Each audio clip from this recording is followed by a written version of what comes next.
एक दिन में हर सेकंड साइन इन करने पर रिवॉर्ड मिलेगा और हर रिवॉर्ड बिल्कुल यूनिक होगा। तुम सबसे पहले क्या चाहते हो? रात का वक्त और मोदू की सड़कों पर लग्जरी कार्स और लड़कियों के साथ घूमते अमीर लोग। इस बेकार जगह आए हुए पूरे 2.5 साल हो गए। दूसरे लोग स्काई होकर हारेम बनाते हैं और ओवर पावर बॉस बन जाते हैं, और तुम ग्रेजुएशन के बाद 2 महीने तक बेरोजगार एक 30 स्क्वायर फुट के कचरे जैसे रेंटेड रूम में पड़े हो, जहां घूमना भी मुश्किल है। इंस्टेंट नूडल्स खरीदने का पैसा तक खत्म होने वाला है। तुम बेड पर लेटे ऊपर वाले को गाली देने ही वाले थे कि अचानक फोन पर एक नोटिफिकेशन आया। डिंग। तुम्हारी सेकेंड ईयर कॉलेज स्टूडेंट बहन ने तुम्हें 2000 रुपए ट्रांसफर किए थे और स्क्रीन पर एक वॉइस नोट था, भाई माँ को डर है कि तू भूखा ना मर जाए, उन्होंने छुपकर खाने के लिए पैसे भेजे हैं, अगर वहां सर्वाइव नहीं कर पा रहा तो मेरे पास आ जा। तुम्हारी आंखें भर आईं और बिना किसी येगो के तुमने पैसे एक्सेप्ट कर लिए। इन कुछ सालों में तुम पूरी तरह ब्रोक हो गए थे। लिविंग एक्सपेंसेस के लिए फैमिली पर ही डिपेंड होना पड़ता था। तुम्हारी माँ, जो एक नया स्मार्टफोन लेने में भी 1000 बार सोचती हैं, वो तुम्हें तकलीफ में नहीं देख सकती। तुमने तुरंत अपनी माँ को कॉल किया, सोचा इस बार थोड़ा हीरो बनूंगा। माँ, आगे से बहन को पैसे भेजने मत देना, मैं खुद को सपोर्ट कर सकता हूँ। लेकिन फोन के दूसरी तरफ माँ पूरी तरह शॉक में थी। तू क्या बकवास कर रहा है? कॉलेज के टाइम मैं उसे सिर्फ 800 रुपए देती थी तुझे भेजने के लिए, ये 2000 रुपए मैंने उसे भेजने को नहीं कहा। बूम, तुम्हारे दिमाग में जैसे कोई बॉम्ब फट गया हो, ठंडे पसीने छूट गए। माँ ने पैसे नहीं भेजे तो बहन का अपना पॉकेट मनी कितना है? वो एक सेकेंड ईयर स्टूडेंट है, उसके पास तुम्हें भेजने के लिए इतना एक्स्ट्रा कैश कहां से आया? कहीं ऐसा तो नहीं? तुम जितना सोचते तुम्हारी पैनिक उतनी बढ़ती जाती। दिल को जैसे किसी ने जोर से जकड़ लिया हो, सांस अटक गई थी। अगर तुम्हारी बहन ने तुम्हारे लिए कोई बेवकूफी कर दी तो तुम 10,000 बार मरकर भी ये कर्ज नहीं चुका पाओगे। तुम्हारी आंखें लाल थीं, कांपते हुए हाथों से तुमने बहन का नंबर डायल करना चाहा, तभी अचानक तुम्हारे दिमाग में एक मैकेनिकल इलेक्ट्रॉनिक आवाज गूंजी। डिंग। 2.5 साल का प्रोबेशन पीरियड खत्म, सिस्टम बाइंडिंग की रिक्वेस्ट कर रहा है।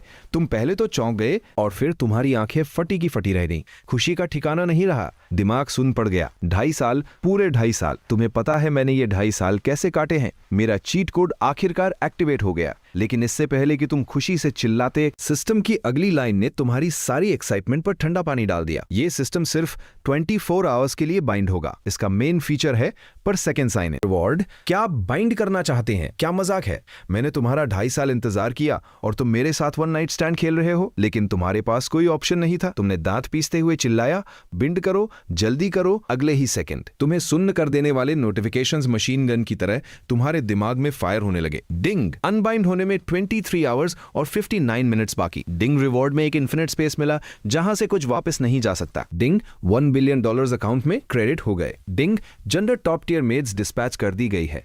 Ding. 10 ton solid gold space में ड्रॉप हो गया है।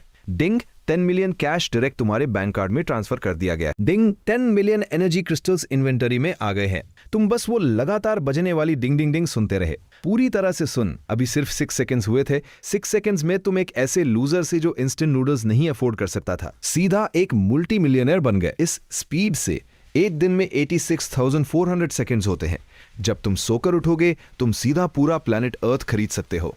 लेकिन हर सेकंड बजने वाली ये आवाज तुम्हारे दिमाग का दही कर रही थी। तुमने तुरंत सिस्टम को म्यूट किया और बेड पर गिर पड़े। एक्साइटमेंट के मारे तुम बहन को कॉल करना भी भूल गए। अगले दिन जैसे ही आंख खुली, तुम्हारा पहला रिएक्शन अपना फोन उठाकर टेक्स्ट मैसेजेस चेक करना था। वो जीरोस की इतनी लंबी लाइन थी कि तुम्हारी आंखें चौंधिया गईं। पूरे 10 बिलियन RMB का करंट डिपॉजिट, और ये तो सिर्फ शुरुआत थी। तुमने बाहर जाना ही छोड़ दिया। पूरे दिन सिर्फ सबसे महंगा डिलीवरी फूड ऑर्डर किया और काउंटडाउन घूरते रहे। रात के 12 बजे तक सिस्टम ने आखिरकार अपनी लास्ट लाइंस बोली। 1 lakh top tier bodyguard dispatch कर दिए गए हैं। $1 बिलियन ब्लैक कार्ड में जमा हो गए हैं। Time up. सिस्टम अनबाइंड हो रहा है। होस्ट, अब तुम खुद मजे करो। सिस्टम जितनी तेजी से आया था उतनी ही तेजी से गायब हो गया। तुमने 2 बार उसे बुलाया, कोई रिस्पॉन्स नहीं।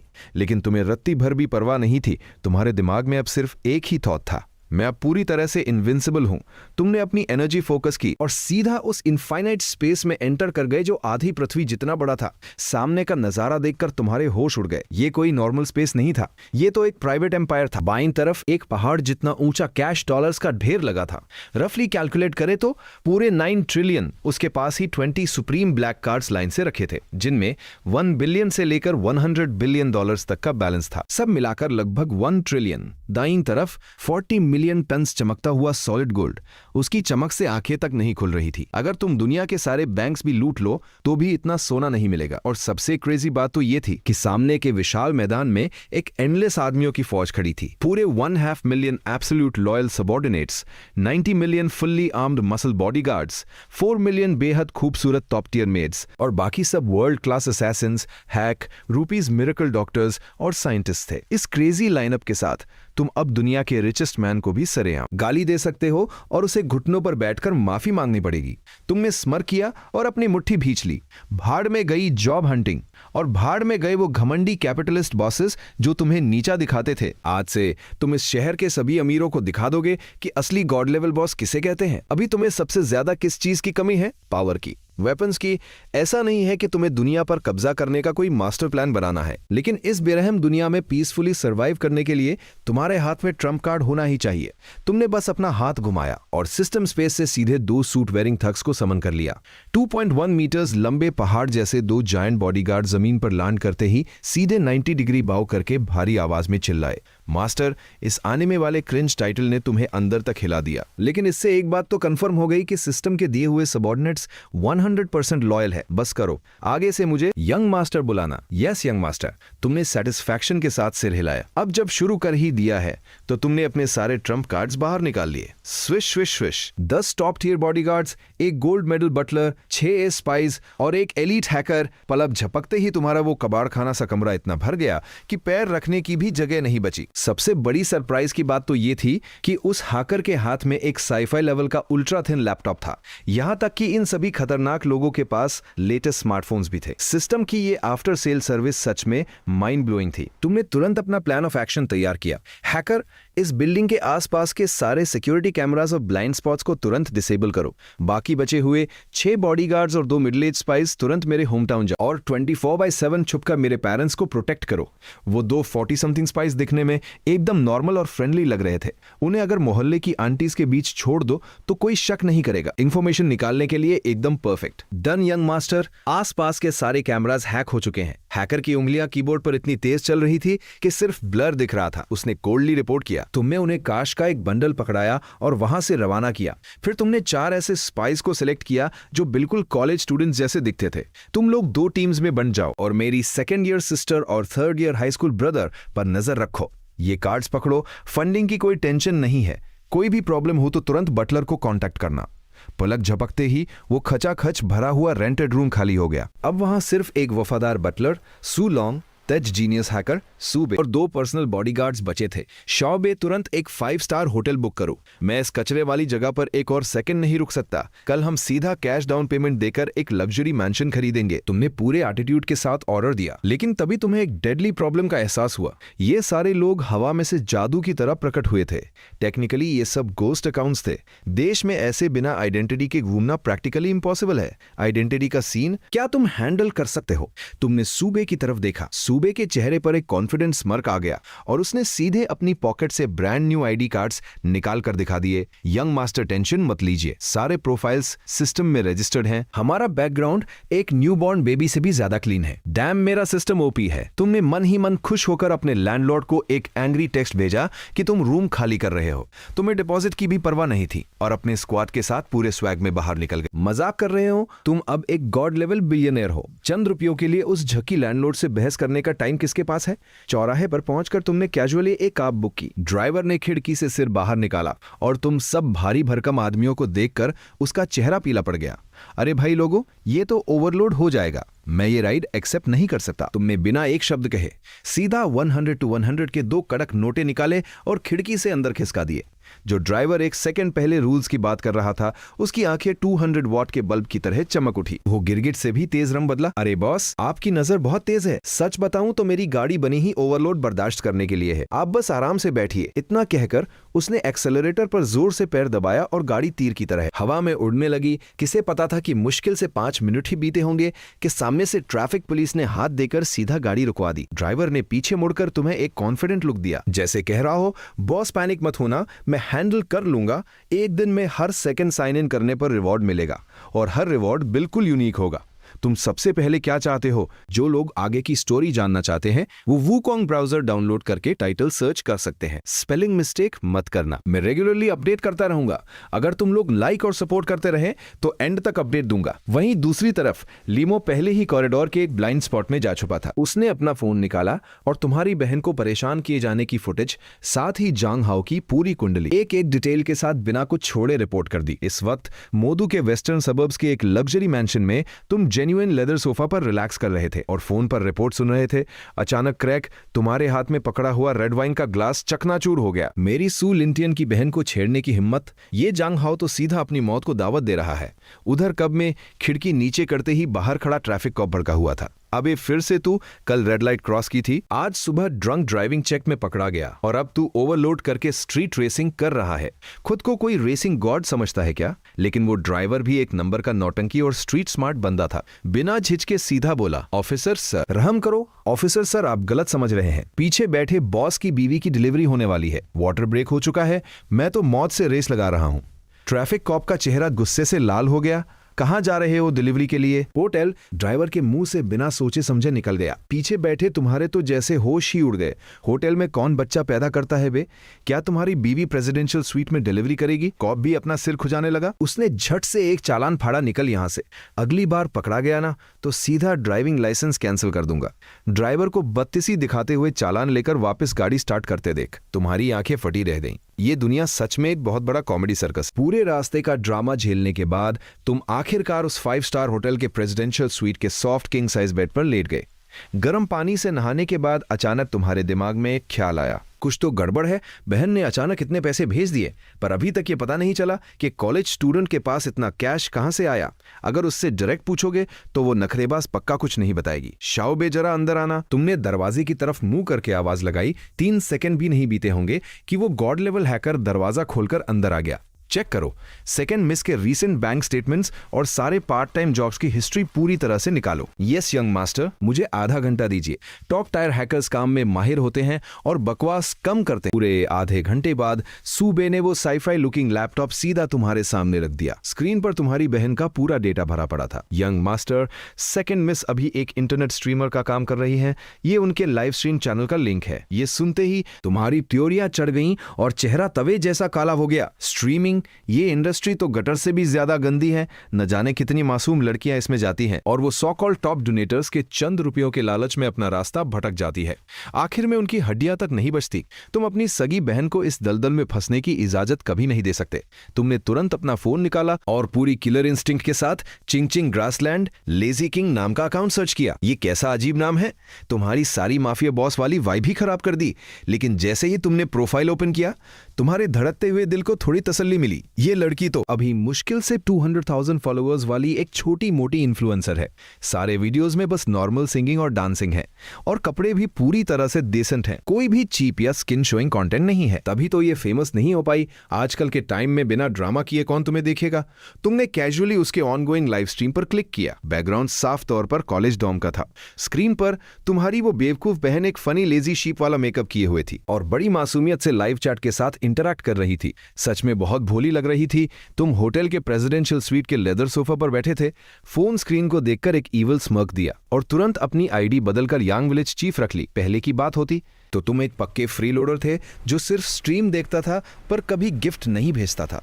यही सोचते थे ना कि उन पैसों से स्पाइसी मालातंग खाना ज्यादा बेहतर है। लेकिन आज तुम कुछ अलग प्लान कर रहे हो। तुम एक लेवल 1 अकाउंट के साथ चुपचाप लाइव स्ट्रीम में घुस गए।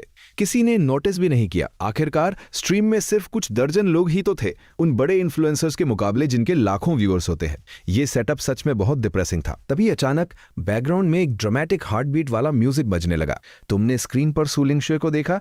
उसकी आंखें लाल थी, आवाज कांप रही थी। वो दिल टूटने वाली एक्टिंग इतनी रियल थी कि स्क्रीन के पार से भी तुम्हें फील हो रही थी। लेकिन अगले ही सेकंड उसने झटके से सिर उठाया। उसके चेहरे पर एक डेविलिश स्mirk आ गया। वो प्यारी सी आवाज अचानक एक बैड एस टोन में बदल गई। बॉस, भाड़ में गया तेरा ब्यूटी फिल्टर। मैं यांग विलेज का बॉस हूँ। विलेज चीफ भी मुझे देखकर सिगरेट ऑफर करता है। ग्रे वुल्फ को भी मुझे ग्रास केक भेजना पड़ता है। ओए बेवकूफ भेड़, मेरे सामने ये बकवास करना बंद कर। ये अचानक हुआ कैरेक्टर स्विच देखकर तुम सुन रह गए। वाह रे, मेरी सगी बहन के पास ऐसी स्प्लिट पर्सनालिटी वाली एक्टिंग स्किल्स भी है। लाइव चैट तुरंत फट पड़ा। सब लेजी किंग ओपी स्पैम करने लगे। जब एटमॉस्फेयर एकदम हाइप पर था तभी ब्रदर मेंग नाम का एक वाईपी एंटर हुआ। इसका अकाउंट लेवल ऑलरेडी 37 था। साफ पता चल रहा था कि पैसों की कोई कमी नहीं है। आते ही उसने एकदम कॉकी एटीट्यूड दिखाया और एक फ्लर्टेशियस कमेंट ड्रॉप किया। लान कल मैंने जो ऑफर दिया था उस बारे में क्या सोचा? ये देखकर तुम्हारा चेहरा गुस्से से लाल हो गया। इन टॉप डोनेटर्स के दिमाग में क्या कचरा भरा होता है ये तुम आंख बंद करके भी बता सकते हो। बस चंद रुपयों का रौब झाड़कर ऑफलाइन मीटअप्स के लिए फोर्स करते हैं और अपने वो घटिया हिडन रूल्स खेलते हैं। शुक्र है कि सू लिंगशुए इतनी बोल्ड थी, उसने बिना सोचे मुंह पर जवाब दे दिया। सॉरी ब्रदर मेंग, इस तरह के कामों के लिए आप किसी और को ढूंढ लीजिए। ये सुनकर ब्रदर मेंग का ईगो हर्ट हो गया और वो भड़क गया। उसके हिसाब से ऐसी स्ट्रगलिंग स्ट्रीमर पर बस 10-20 हजार उड़ा दो तो वो पागल हो जाएगी।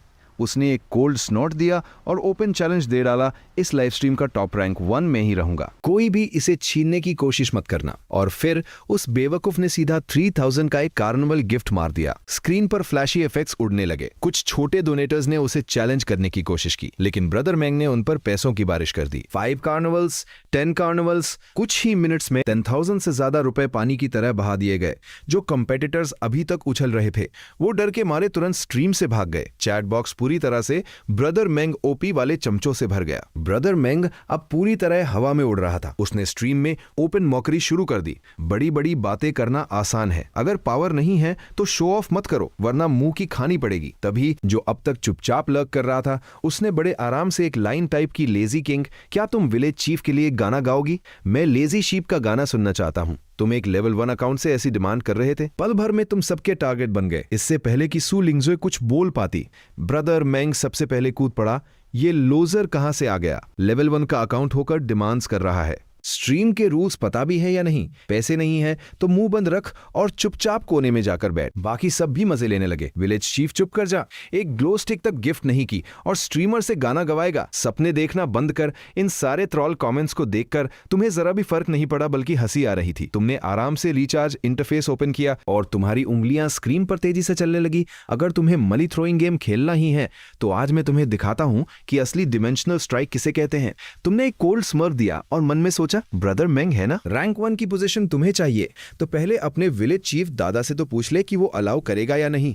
स्क्रीन के सामने तुम अपनी सगी बहन सू लिंगजुए को लाइव स्ट्रीम में गाते हुए देख रहे थे। तुम्हारी आंखें फटी की फटी रह गईं। डैम, पहले कभी नोटिस ही नहीं किया कि इस लड़की की आवाज इतनी कमाल की है।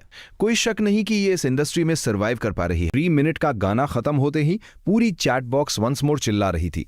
कुछ सेंस वाले छोटे मोटे हार्ट्स और बियर गिफ्ट्स की बारिश हो रही थी। लिंगशुए भी बहुत जेन्युइन थी। उसने किसी गिफ्ट को छोटा नहीं समझा और सबको प्यारी सी आवाज में थैंक यू ब्रदर कहा। इस बात ने उस ब्रदर मेंग नाम के गवार को और भी ट्रिगर कर दिया। वो मन ही मन पक्का गालियां दे रहा होगा। मैंने कार्निवल उड़ा दिए फिर भी मुझे ये ट्रीटमेंट नहीं मिला और ये फ्री लोडर्स ब्रदर बन रहे हैं। उस ठरकी ने सीधा चैट में अपनी भड़ास निकाली। लान स्ट्रीम बंद कर, वी चैट ऐड कर और प्राइवेट में बात कर। उस बुढ़े का ये घटिया मैसेज देखकर तुमने एक कोल्ड स्मग दिया। यंग विलेज चीफ वाली आईडी से स्विच करके तुमने धड़ाधड़ टाइप किया। जेब में सिर्फ कुछ चिल्लर हैं और नखरे आसमान छू रहे हैं। और फिर बिना पलक झपकाए तुमने सीधा स्ट्रीम के सबसे महंगे गिफ्ट बटन को प्रेस कर दिया। यांग विलेज चीफ ने भेजा कार्निवल। यांग विलेज चीफ ने सेंड किए 100 कार्निवल्स। पूरे 100 कार्निवल्स सीधा 3 लाख कैश उड़ा दिया। पता है इस स्ट्रीम में 100 लोग भी लाइव नहीं है। ये सीने किसी छोटे स्ट्रीमर के लिए तो छोड़ो, पूरे प्लेटफॉर्म पर रार है। स्क्रीन पर सू लिंगशुए इन इफेक्ट्स को देखकर पूरी तरह फ्रीज हो गई। अपनी चेयर पर जम गई। उसका मुंह इतना खुला था कि एक अंडा फिट हो जाए। नॉर्मल दिनों में एक कार्निवल का शैडो तक नहीं दिखता और आज लगता है गॉड ऑफ वेल्थ खुद आशीर्वाद दे रहे हैं। Thank you village chief sir. In carnivals के लिए आप क्या सुनना चाहते हैं मैं गाऊंगी। जब उसे होश आया तो ये बेवकूफ लड़की तुरंत खड़ी हुई और तुम्हें सीधा 90 डिग्री बो किया। उसकी आवाज तक कांप रही थी। उसके दिल में एक अलग ही लेवल की खुशी थी। इस मसिव फंड के आते ही उसके दिमाग में सबसे पहला थॉट ये आया कि उसका बड़ा भाई अब रोज अच्छा खाना खा सकेगा। और हाई स्कूल में पढ़ने वाला छोटा भाई भी इससे फायदा उठाएगा। आखिर उसकी नजरों में अगर लड़के कंजूस लगेंगे तो उन्हें कोई लड़की घास तक नहीं डालेगी। कॉलेज में तुम्हें कोई लूजर ना समझे, इसलिए ये पागल लड़की खुद सूखी रोटी खाती थी ताकि अपने लिविंग एक्सपेंसेस बचाकर तुम्हें पैसे भेज सके। यकीनन स्क्रीन के इस तरफ बैठे तुम्हें कभी आइडिया ही नहीं था कि उसने अकेले कितना कुछ सहा है। स्क्रीन पर इन एंडलेस कार्निवल्स को देखकर तुम उसके लिए थोड़ा टेंशन में थे। डर था कि इस प्लेटफॉर्म का वाटर लेवल बहुत डीप है, कहीं ये लड़की कंट्रोल ना खो बैठे। अगर तुम्हें लगा कि उसने पैसों के लिए अपनी लिमिट क्रॉस की है तो तुम ये सारा रिवॉर्ड मनी वापस ले लोगे। इसी बीच लाइव चैट में पब्लिक पूरी तरह पागल हो चुकी थी। डैम, एक असली वाइल्ड गॉड लेवल बॉस मिल गया। विलेज चीफ ने तो लगता है पूरा यंग विलेज बेच दिया है इन गिफ्ट्स को स्पैम करने के लिए। एक गाने के 3 लाख। अगर मैं अभी स्ट्रीम स्टार्ट करूं तो क्या लेट हो जाएगा? मुझे एक कार्निवल दे दो, मैं सुबह तक गाता रहूंगा। तुमने उस डरपोक ब्रदर मेंग की तरफ एक नजर भी नहीं देखी जो डर के मारे अपनी पूंछ दबाकर वहां से कब का भाग चुका था। अपना स्वैग मेंटेन करते हुए तुमने चुपचाप लाइव स्ट्रीम एग्जिट कर दिया। एक सेकंड भी नहीं बीता था कि तुम्हारा फोन वाइब्रेट हुआ। उस लड़की का बैकएंड से प्राइवेट मैसेज था, विलेज चीफ, आपने सच में यांग विलेज तो नहीं बेच दिया ना? ये पैसे बहुत ज्यादा है, क्या मैं आपका शेयर वापस ट्रांसफर कर दूं? स्क्रीन देखकर तुम्हारे होठों पर एक हल्की सी स्मर्क आ गई। Not bad. इतने कैश ने उसका दिमाग खराब नहीं किया, उसे अपनी लिमिट्स पता है। वो उन गोल्ड डिगर्स में से नहीं है जो पैसे देखते ही बॉस बॉस करने लगती है। वो कोई ब्रेनलेस लड़की नहीं है। तुमने जानबूझकर उसे टीज करने के लिए मैसेज किया। रिफंड की जरूरत नहीं है, तुम्हारे वीडियोस में तुम्हारे कपड़े बहुत सस्ते लगते हैं, धोते धोते उनका रंग तक उड़ गया है। क्या तुम्हारी फैमिली बहुत गरीब है? वो एक तरफ स्ट्रीम कर रही थी और दूसरी तरफ चुपचाप सर झुकाकर तुम्हें रिप्लाई टाइप कर रही थी। ठीक ही है, कपड़े बस पहनने लायक होने चाहिए, पर मेरे भाई को पैसे चाहिए होते हैं ना। एक लड़के की पॉकेट खाली हो तो कैसे चलेगा? ये मैसेज पढ़ते ही तुम्हारा डिफेंस पूरी तरह टूट गया। तुम्हारी नाक में एक अजीब सी जलन महसूस हुई। ये पागल बहन, इसे देखकर इतना दर्द होता है कि मन करता है खुद को 2 थप्पड़ मार लूं। तुमने अपने इमोशंस को जबरदस्ती कंट्रोल किया और टाइप किया, क्या तुम सच में एक बड़ी इंटरनेट सेलिब्रिटी बनना चाहती हो? उसका रिप्लाई आया, नहीं, मुझे बस गाना पसंद है और जब तक मैं खुश हूं वही काफी है। ठीक है, मैं समझ गया। ये आखिरी लाइन टाइप करने के बाद और बेड पर गिरकर गहरी नींद सो गए। अगली सुबह जब तुम उस टॉप टियर होटल के प्रेसिडेंशियल स्वीट में उठे तो स्टाफ तुम्हारा लग्जरी ब्रेकफास्ट पहले ही लगा चुका था। डैम, ये महंगी चीजें सच में एक अलग ही लेवल की फीलिंग देती है। तुमने एक लंबा स्ट्रेच किया और दरवाजे की तरफ चिल्लाए, ड्रैगन बटलर को यहां बुलाओ। जब तुम फ्रेश होकर बाहर आए तो ड्रैगन बटलर एक सोल्जर की तरह सीधा अलर्ट खड़ा था। तुमने उसकी तरफ देखे बिना ही कैजुअली एक ब्लैक कार्ड उसकी तरफ उछाल दिया। कुछ लोगों को साथ लो और जाकर 2 लग्जरी कार्स उठा लाओ। काम होने के बाद मुझे यही होटल में मिलना। उसी वक्त शेनचम यूनिवर्सिटी के एक क्लासरूम में काउंसलर ने अभी 2 ट्रांसफर स्टूडेंट्स को इंट्रोड्यूस किया था, एक लड़का और एक लड़की, चेन जीरो और लीमो। ये दोनों एक्चुअली तुम्हारे सीक्रेट एजेंट्स थे जिन्हें तुमने अपनी बहन की सेफ्टी के लिए अंडरकवर भेजा था। नीचे बैठे स्टूडेंट्स अपने फोन में लगे थे और सू लिंगशुए अपना सर झुकाकर चुपचाप नोट्स बना रही थी, लेकिन हमेशा कोई न कोई अनोइंग मक्खी उसके पास भिनभिनाने आ ही जाती थी।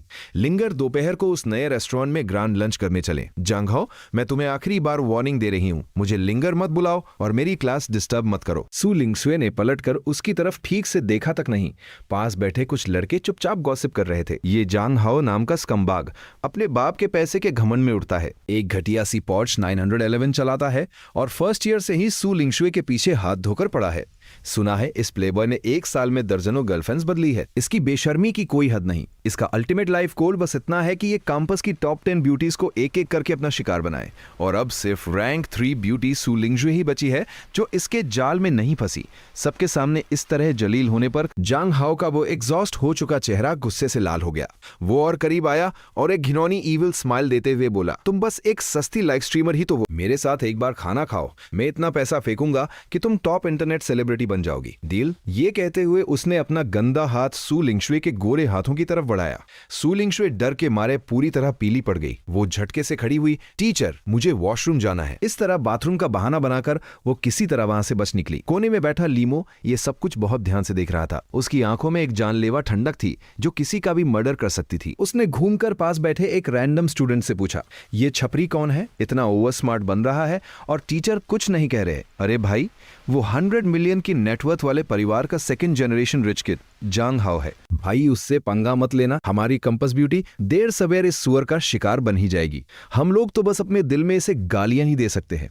जब सु लिंगशुए वॉशरूम से वापस आई तो उसकी हिम्मत नहीं हुई कि वापस अपनी उसी सीट पर जाए। उसने जल्दी से एक खाली सीट ढूंढी और उसके पास जो बैठा था वो इत्तेफाक से कोई और नहीं बल्कि चेन जीरू थी। हेलो, मेरा नाम चेन जीरू है। चेन जीरू ने खुद आगे बढ़कर एक फ्रेंडली स्माइल पास की। दोनों लड़कियां जल्दी ही घुल मिल गईं। सु लिंगशुए ने अपनी सारी फ्रस्ट्रेशन निकाल दी और जांग हाओ उसे कैसे हरास करता है इसका सारा कच्चा चिट्ठा उसके सामने खोल दिया। वहीं दूसरी तरफ लीमो कब का कॉरिडोर के एक ब्लाइंड स्पॉट में जा चुका था। उसने फोन निकाला और तुम्हारी बहन के हरस होने का वीडियो, साथ ही जांग हाओ की पूरी कुंडली और डिटेल्स एक एक वर्ड बिना किसी कट के सीधा तुम्हें रिपोर्ट कर दी।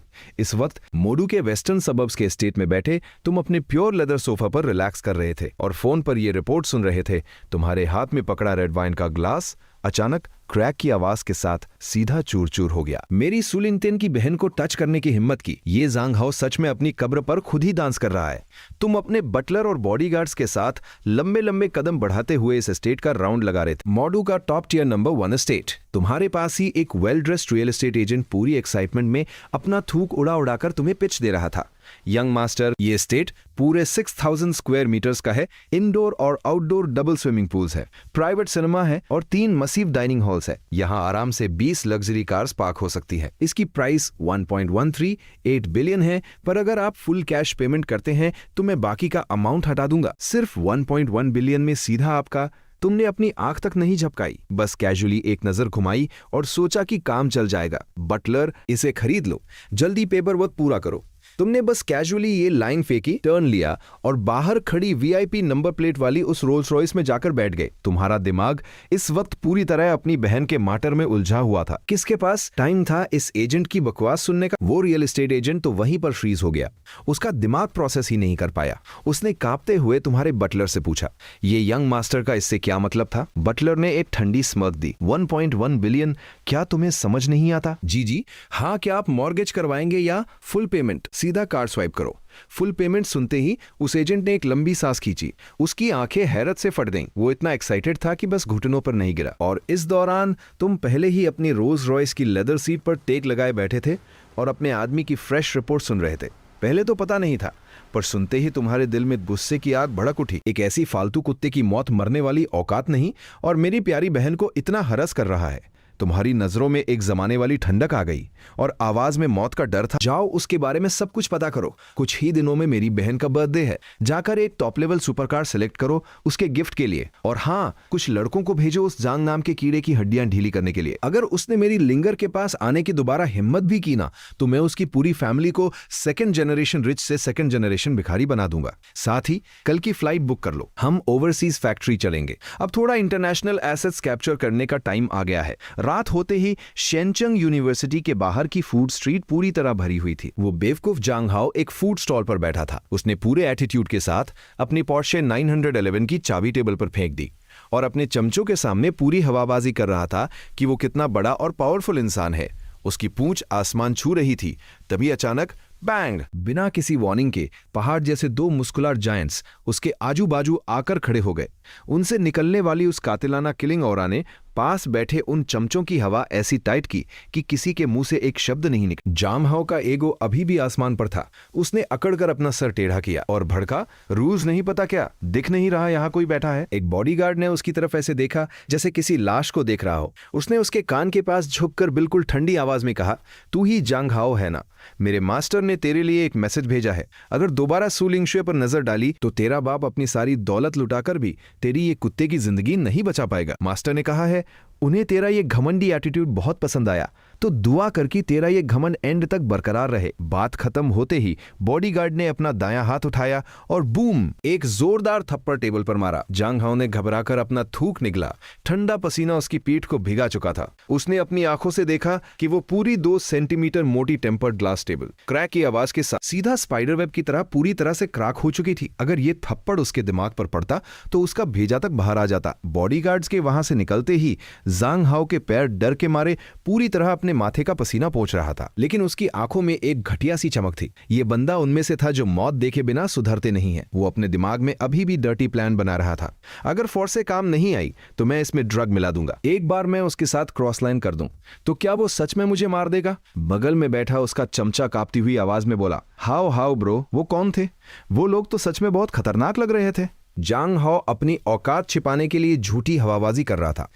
मेरे बाप के नए बॉडीगार्ड्स होंगे, मुझे कल घर खाने पर बुलाने आए होंगे। चमचों ने चुपचाप अपनी आंखें रोल की और दिल में गाली दी, क्या हमें अंधा समझ रखा है? उस एक थप्पड़ ने तेरा स्कल उड़ा ही दिया था और तू इसे घर पर खाना खाना कहता है? तू तो अपना आखिरी खाना खाने वाला है। दूसरी तरफ तुम्हारी बहन इन सब चीजों से पूरी तरह अनजान थी। वो अभी अभी एक मस्त वार्म शावर लेकर आई थी और गाना गुनगुनाते हुए अपनी स्ट्रीम स्टार्ट करने की तैयारी कर रही थी। और जहां तक तुम्हारी बात है, तुम कब का उस 1.1 बिलियन के टॉप टियर एस्टेट में शिफ्ट हो चुके थे। तुमने अपना दिमाग चलाया और इस मसीव एस्टेट में अचानक 26 top maids, 8 Michelin star chefs, 16 fully armed bodyguards enter हो चुके थे। यहां तक कि प्राइवेट डॉक्टर और एक टॉप लेवल ब्यूटी मैनेजर भी सेटअप हो चुकी थी। तुम उस बड़ी सी ग्लास विंडो के सामने खड़े होकर मोडू की चमकती नाइट सिटी को देख रहे थे।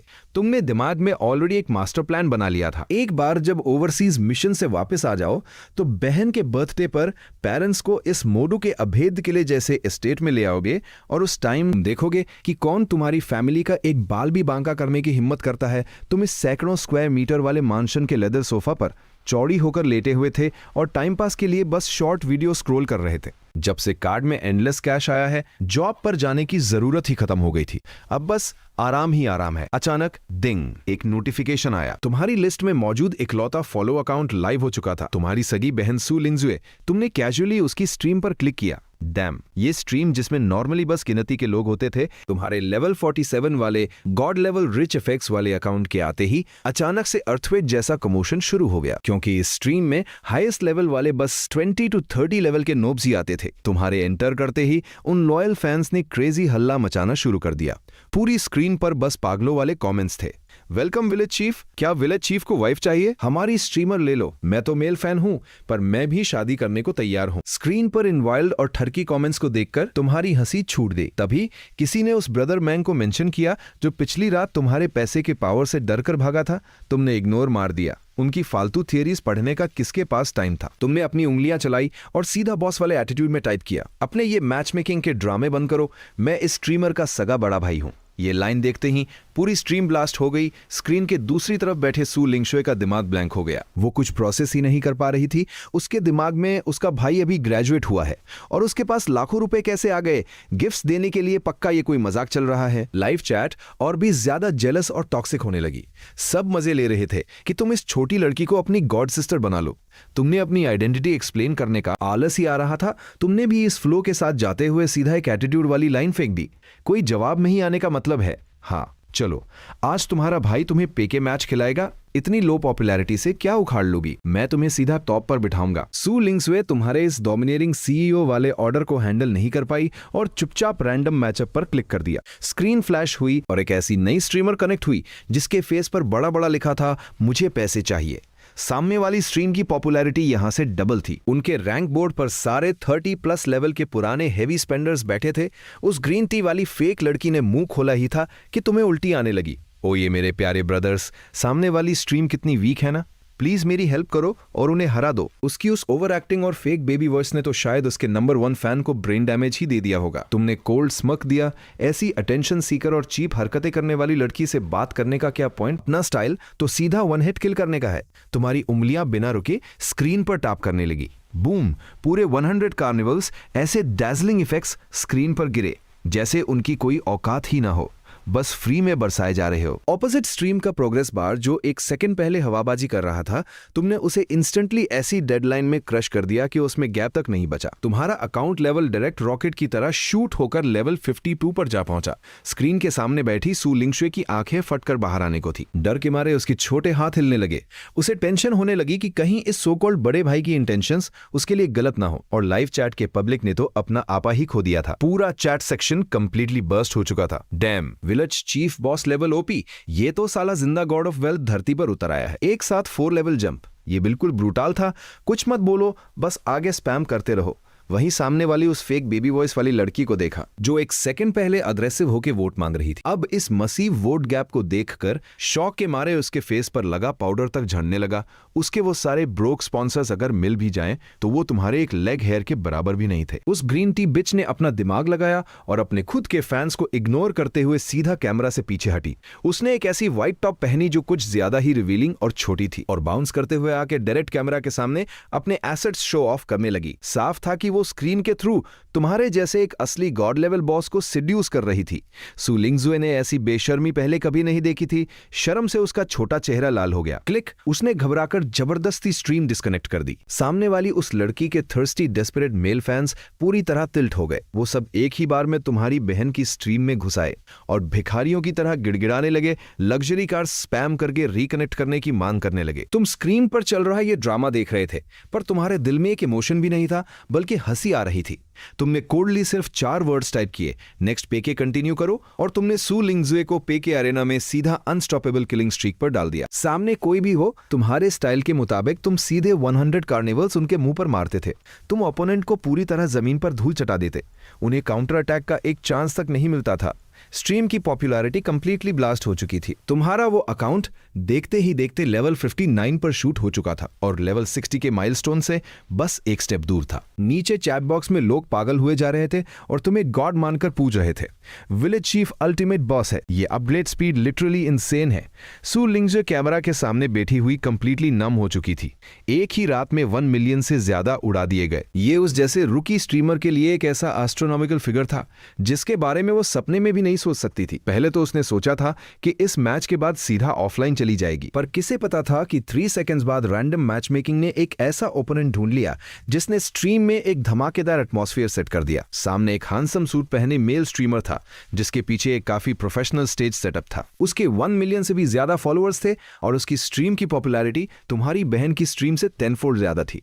पर सबसे ज्यादा कॉमेडी की बात तो ये थी कि शार्प आइड फैंस ने इंस्टेंटली पहचान लिया कि वहां उनके रैंक बोर्ड पर टॉप पे बैठा वो ब्रदर मेंग, वही लूजर था ना जो थोड़ी देर पहले डर के मारे पूंछ दबाकर भाग गया था। ब्रदर मेंग ने जैसे ही ये देखा, उसका सारा पुराना और नया गुस्सा भड़क उठा। उसने देखा कि उसके साइड न सिर्फ 1 मिलियन फॉलोअर्स वाला बड़ा स्ट्रीमर है, बल्कि रैंक बोर्ड पर एक लेवल 66 का वीआईपी बॉस भी बैठा है। उसका कॉन्फिडेंस अचानक आसमान छूने लगा। तुम्हारे जैसे लेवल 59 को कुचलना तो उसके लिए एक चींटी मसलने जितना आसान था। इस लूजर ने तुरंत हवाबाजी शुरू कर दी और उस मेल स्ट्रीमर को कुत्ते की तरह भौंकने पर लगा दिया। ओए, सामने वाली छोटी भेड़ कान खोलकर सुन ले, तुरंत सरेंडर कर दे चुपचाप, ब्रदर मेंग से माफी मांग, कुछ गाने गाकर सुना तो मैं अपने भाइयों से कहकर तुझे कुछ फॉलोज दिलवा दूंगा। बोल क्या ख्याल है? इस घटिया और घमंडी शक्ल को देखकर तुम्हारी तो हंसी छूट गई। किसी ने पेके के लिए फोर्स थोड़ी किया था और तू आते ही फायदा उठाना चाहता है? क्या ये सिर्फ तुम्हें नीचा दिखाकर शो ऑफ करने और पैसे छापने की चाल नहीं है? तेरी औकात भी है। सु लिंगजुए ने सामने इतनी पब्लिक देखी तो डरते हुए तुम्हें एडवाइस किया कि शायद हमें ये फाइट नहीं करनी चाहिए, लेकिन तुम ये बेइज्जती कैसे बर्दाश्त कर सकते थे? तुमने सीधा प्राइवेट मैसेज में एक लाइन फेंक मारी, इन्हें बुरी तरह धो डालो, बिल्कुल पीछे मत हटना। तुमने उसे कहा कि पहले फाइट खत्म होने दो, फिर इनकी अच्छे से बेइज्जती करना और सीधा किक आउट कर देना। तुमने अपना माइक ऑन करने की भी जहमत नहीं उठाई, बस अपनी उंगली घुमाई और बैकएंड से रिचार्ज चैनल ओपन कर लिया। सिंगल लिमिट 3 मिलियन की थी और तुमने बिना पलक झपकाए किसी ऑटो क्लिकर की तरह लगातार 10 बार ताप कर दिया। पूरे 30 मिलियन इंस्टेंटली लोड हो गए। तुमने बिना कुछ सोचे पब्लिक स्क्रीन पर एक बेहद आरोगेंट और भौकाली लाइन फेंक दी, यंग विलेज के भाइयों, सब के सब अपनी स्क्रीन रिकॉर्डिंग ऑन कर लो, आज मैं तुम्हें दिखाऊंगा कि असली गॉड लेवल बॉस क्या होता है। ये कमेंट आते ही स्ट्रीम में बैठे सब लोगों की सांसें अटक गईं। फैंस पूरी तरह पागल हो गए। उन्हें लगा तुम अपनी जमीन जायदाद गिरवी रखकर ये हार्ड फाइट लड़ने वाले हो, लेकिन रिजल्ट तो जैसे ही पे के मीटर सामने आया, ऑपोजिट साइड वाले वो बिग बॉसेस अपने प्राइवेट ग्रुप में चिल्लर गिन रहे थे। मैं 300 कार्निवल्स डालकर टेस्ट करता हूं, मैं थोड़ा रिस्क लेकर 200 और मिला देता हूं। उनका कैलकुलेटर एकदम परफेक्ट चल रहा था। उन्हें लगा 1000 कार्निवल्स इकट्ठा करके 3 मिलियन फेंकेंगे तो तुम्हें पूरी तरह डिस्ट्रॉय कर देंगे, लेकिन तुमने इन गरीब लूजर्स को अपना मूव चलने का चांस ही नहीं दिया। तुम्हारी उंगली स्वाइप हुई और गिफ्ट इफेक्ट्स ने सीधा सर्वर ही क्रैश कर दिया। Young village chief sent carnival into 1000। पूरे 8000 कार्निवल्स किसी खूंखार तूफान की तरह इंस्टेंटली पूरी स्क्रीन पर बरस पड़े। 24 मिलियन का असली कैश कुछ ही सेकंड्स में पानी की तरह बहा दिया। तुमने ऑपोजिट साइड के प्रोग्रेस बार को कुचलकर एक इनविजिबल डेडलाइन में बदल दिया। वहां शमशान जैसा सन्नाटा छा गया। वो मेल स्ट्रीमर जो एक सेकंड पहले अपना थूक उड़ाते हुए वोट्स मांग रहा था, उसकी फेक स्माइल चेहरे पर ही जम गई। वो डर के मारे किसी मरी हुई लाश की तरह अपनी चेयर पर पसर गया। ऑपोजिट साइड वाले रैंक 1 बॉस की उंगली तो स्क्रीन पर हवा में ही लटक गई। माथे से ठंडे पसीने टपकने लगे। ब्रदर मेंग तो डर के मारे अपना थूक निगल रहा था। अंदर ही अंदर रिग्रेट से उसकी हालत खराब थी। क्या उन्होंने किसी चट्टान से पंगा ले लिया? नहीं, उन्होंने सीधा एक न्यूक्लियर बॉम्ब पर लात मार दी थी। 20 मिलियन को गोभी टमाटर की तरह बाहर फेंक रहा है। ये इंसान आखिर किस लेवल का मॉन्स्टर है? ऑपोजिट साइड के वो 1 मिलियन से ज्यादा फैंस मौके पर ही टूट गए। सबने एक साथ सरेंडर कर दिया और घुटनों पर आ गए। वो पागलों की तरह सू लिंगजुए की स्ट्रीम में घुसकर चिल्लाने लगे, डैडी विलेज चीफ ओपी। मुझे तो पहले से ही वो स्ट्रीम पसंद नहीं थी। मैं तो यांग विलेज ज्वाइन करने आया हूं। कमेंट्स ने स्क्रीन को पूरी तरह फाड़ कर रख दिया। सू लिंगजे की स्ट्रीम की वॉचिंग सीधा 3 गुना हो गई और इस वक्त सू लिंगजे तुम्हारे अकाउंट पर चमकते हुए मार्क्स लेवल 75 के बैच को देखकर पूरी तरह सुन पड़ चुकी थी। अनगिनत कार्निवल्स जिन्हें गिना भी नहीं जा सकता था। 2 दिनों के अंदर 20 मिलियन से ज्यादा सीधा उसके सिर पर बरसा दिए गए। उसने सपने में भी इतने जीरोस देखने की हिम्मत नहीं की थी, लेकिन उसके दिल में खुशी नहीं थी, बल्कि वो पूरी तरह पैनिक कर रही थी। आखिर इस दुनिया में फ्री में कुछ भी नहीं मिलता। ये ऑप बॉस आखिर उससे चाहता क्या है? तुम अपने अकाउंट में उस लंबी सी नंबर्स की सीरीज को देखकर इरिटेट हो रहे थे। तुमने अपना दिमाग नहीं लगाया और सीधा अपना सारा कमीशन उस छोटी स्ट्रीमर की तरफ फेंक दिया। देखो तुमने उस बेचारी छोटी स्ट्रीमर को कितना डरा दिया। उसके हाथों में पसीना आ गया था और वो कांपती हुई एकदम क्लूलेस खड़ी थी। आखिर तुमने बस हाथ घुमाकर टेंस ऑफ मिलियंस की टिपिंग कर दी थी। ऐसा सीने किसने देखा था भाई? स्ट्रीम में बैठे व्यूअर्स तो पूरी तरह से ब्लास्ट हो चुके थे। कोई कमेंट कर रहा था, विलेज चीफ ये कैसा रिवॉर्ड है? क्या आप चाहते हो वो आपके बच्चे की मां बने? कुछ लोग ट्रोल कर रहे थे, समझ गए ये क्रॉस स्पीशीज सुपर पावर पूरी तरह समझ में आ गई। तुमने इन फालतू कमेंट्स को पूरी तरह इग्नोर मारा और सीधा स्ट्रीम से एग्जिट कर लिया। ऑफलाइन जाते ही तुम्हारा बैकएंड इनबॉक्स पूरी तरह फट पड़ा। 99 प्लस मैसेजेस पर क्लिक किया तो देखा वो सब अलग अलग इन्फ्लुएंसर्स की भेजी हुई एक्सपोजिंग फोटोज थी। उनका लेवल इतना गंदा था कि तुम्हारा दिमाग खराब हो गया। तुमने तुरंत उन सारी डेस्परेट लड़कियों को ब्लॉक लिस्ट में डाल दिया। तभी उस सू लिंगशुए नाम की छोटी स्ट्रीमर का एक प्राइवेट मैसेज आया। उसकी आवाज रोने जैसी हो रही थी। विलेज चीफ प्लीज मुझे अपना अकाउंट नंबर दे दो। इतना सारा पैसा रखकर मैं सच में एक पल भी सो नहीं पाऊंगी। तुम हंसे और रिप्लाई किया, बस कर, ज्यादा सोच मत। इन चिल्लर पैसों को मैं भाव भी नहीं देता। अगले सैटरडे तेरा बर्थडे है ना, इसे अपनी पॉकेट मनी समझ कर रख ले। अगर फिर भी तुझे टेंशन हो रही है तो उस दिन सीधा मोडू के वेस्ट सबर्ब्स वाले नंबर 1 एस्टेट में आके मुझसे मिल लेना। मैंने तेरे लिए एक सरप्राइज प्लान किया है। तुमने तो ये बात बड़ी कैजुअली बोल दी, लेकिन सामने उस लड़की की धड़कनें रुकने वाली थी। वेस्ट सबर्ब्स नंबर 1 वो तो टॉप लेवल का लग्जरी एस्टेट एरिया है। हालांकि उसके दिल में डाउट था, उसे डर लग रहा था कि तुम कोई बुरे इरादे वाले बिग बैड वुल्फ हो सकते हो। फिर भी उसने दांत पीसे अपनी बेस्ट फ्रेंड को साथ लिया और लाइव स्ट्रीम ऑन करके तुमसे मिलने का प्लान बनाया। उसे लगा कि कैमरा ऑन रहेगा तो तुम कोई चालाकी नहीं कर पाओगे। लेकिन तुम्हें इन फालतू के रोमांटिक ड्रामों में इंटरेस्ट कहां था? अगली सुबह सुबह तुम सीधा ओशन पार करके न्यूयॉर्क पहुंच गए। सबर्ब्स में खरीदी हुई अपनी नई लग्जरी मैंशन के अंडरग्राउंड गराज में खड़े होकर तुमने एक गहरी सांस ली और अपना गॉड टियर मूव मारा। सिस्टम समन स्विश। वो खाली गराज एक झटके में लोगों से भर गया। 1Z top level spice, 20 financial sharks, 20 cyber हैके, रुपीज और एक ऐसा गोल्ड मेडल असैसिन जिसके आसपास की हवा भी बर्फीली थी। अगर कोई आउटसाइडर ये सीन देख लेता, पक्का डर के मारे मौके पर ही बेहोश हो जाता। तुमने $10 बिलियन वाला एक कार्ड इंटेलिजेंस लीडर सूबे की तरफ फेंका। ये पैसे पकड़, मुझे चाहिए कि अगले 6 महीने के अंदर तू पूरी दुनिया के सारे सीक्रेट्स मेरे लिए खोद कर निकाल लाए। मैं चाहता हूं कि इस दुनिया में ऐसी कोई चीज न बचे जो मेरी नजरों से छिप सके। इसके बाद तुमने उस जाओ रुइलोंग नाम के फाइनेंशियल जीनियस की तरफ देखा और सीधा 4 कार्ड्स उसकी तरफ उछाल दिए। पूरे $400 बिलियन तुमने उसके शोल्डर पर थपथपाया और तुम्हारी आवाज इतनी नॉर्मल थी जैसे रात के डिनर के बारे में बात कर रहे हो। जाकर मेरे लिए एक ग्लोबल कॉर्पोरेशन खड़ा कर। एविएशन हो, ओशन कंट्रोल हो या माइनिंग, कोई भी हार्डकोर इंडस्ट्री दिखे उसे तुरंत अपने कंट्रोल में ले ले। पैसे कमाना मेरा टारगेट नहीं है। मुझे एब्सोल्यूट कंट्रोल चाहिए, अंडरस्टैंड? जाओ रुइलोंग की आंखें फटी की फटी रह गईं। उसमें अपनी जिंदगी में ऐसा बॉस नहीं देखा था जो इस तरह पैसों की बारिश करता हो। आखिर में तुमने उस रॉबर्ट नाम के फॉरेन असैसिन की तरफ देखा। तुम्हारी आंखों में बर्फ जैसी ठंडक थी। इस कार्ड में 50 बिलियन है। आज के बाद जो भी कूड़ा मेरे रास्ते में आएगा उसे साफ करने का काम तेरा है। मैं हर दिन तुझे 300 टॉप लेवल असैसिन्स दूंगा। मैंने ऑर्गेनाइजेशन का नाम भी सोच लिया है, राक्षस। ये सब सेटअप करने के बाद तुमने एक सिगरेट जलाई और धुएं का एक कश बाहर छोड़ा। जब तुम गराज से बाहर निकले तो किसी ने सपने में भी नहीं सोचा था कि ग्लोबल पावर को हिलाकर रख देने वाले दो खतरनाक ऑर्गेनाइजेशंस, इंटेलिजेंस डार्क वेब और एसेसिन गिल्ड राक्षसा, बस तुम्हारे एक हाथ घुमाने से बन चुके थे। जहां तक पैसों की बात है तुम्हारी नजरों में इस प्लैनेट के बाहर वो रद्दी कागज से भी बदतर है। तुम्हारा अल्टीमेट गोल तो पूरा यूनिवर्स है। वैसे तुम यहां सिर्फ अपनी बहन के लिए एक नॉर्मल सी कार खरीदने आए थे, लेकिन जैसे ही तुम इस फाइनेंशियल हब के टॉप लेवल ऑटो एक्सपो में घुसे, डैम, जो $1 मिलियन लग्जरी कार सड़कों पे हवाबाजी करती है, वो यहाँ कबाड़ के भाव लग रही थी। इस जगह का बार इतना हाई था कि बिना तगड़ी नेटवर्थ के तुम अंदर पैर भी नहीं रख सकते। सीधा रूल था, गरीबों की नो एंट्री। तुम अपने बटलर और बॉडीगार्ड्स के साथ एक राउंड लगा रहे थे। सच कहूं तो ये सुपर कार्स तुम्हारे स्टैंडर्ड से मैच नहीं कर रही थी। जो इंसान रोज रोयस के प्रीमियम सोफा पर बैठता हो, वो खुद ड्राइव करने का टॉर्चर क्यों ही सहेगा। लेकिन फिर तुमने सोचा, ड्राइव करना पसंद न होना और कलेक्शन में न होना, ये दो बिल्कुल अलग बातें हैं। तुम्हारी नजर सामने खड़ी उस एकदम बैडएस कार पर टिक। वो एकदम किलर लुक वाली आस्टन मार्टिन, वो बिल्कुल तुम्हारी वाइब से मैच कर रही थी। बगल में खड़ा वो फॉरेन सेल्समैन तुम्हारा ऑरा देखकर किसी पालतू कुत्ते की तरह हाथ मलता हुआ पास आ गया। वो अभी अपनी प्रोफेशनल नॉलेज झाड़ने ही वाला था कि तुमने सीधा हाथ हिलाकर उसे रोका बकवास बंद कर। क्या इमीडिएट डिलीवरी मिलेगी? वो फॉरेनर तो सन्न रह गया। उसने सोचा ये एशियन रिच किड कुछ ज्यादा ही डायरेक्ट नहीं है। उसने जल्दी से अपना सिर हिलाया और झुककर बोला, यस सर, आपको शोरूम की जो भी गाड़ी पसंद हो। तुमने एक कोल्ड स्मग दिया। तुम्हारा अगला मूव वहां खड़े सब लोगों के होश उड़ाने वाला था।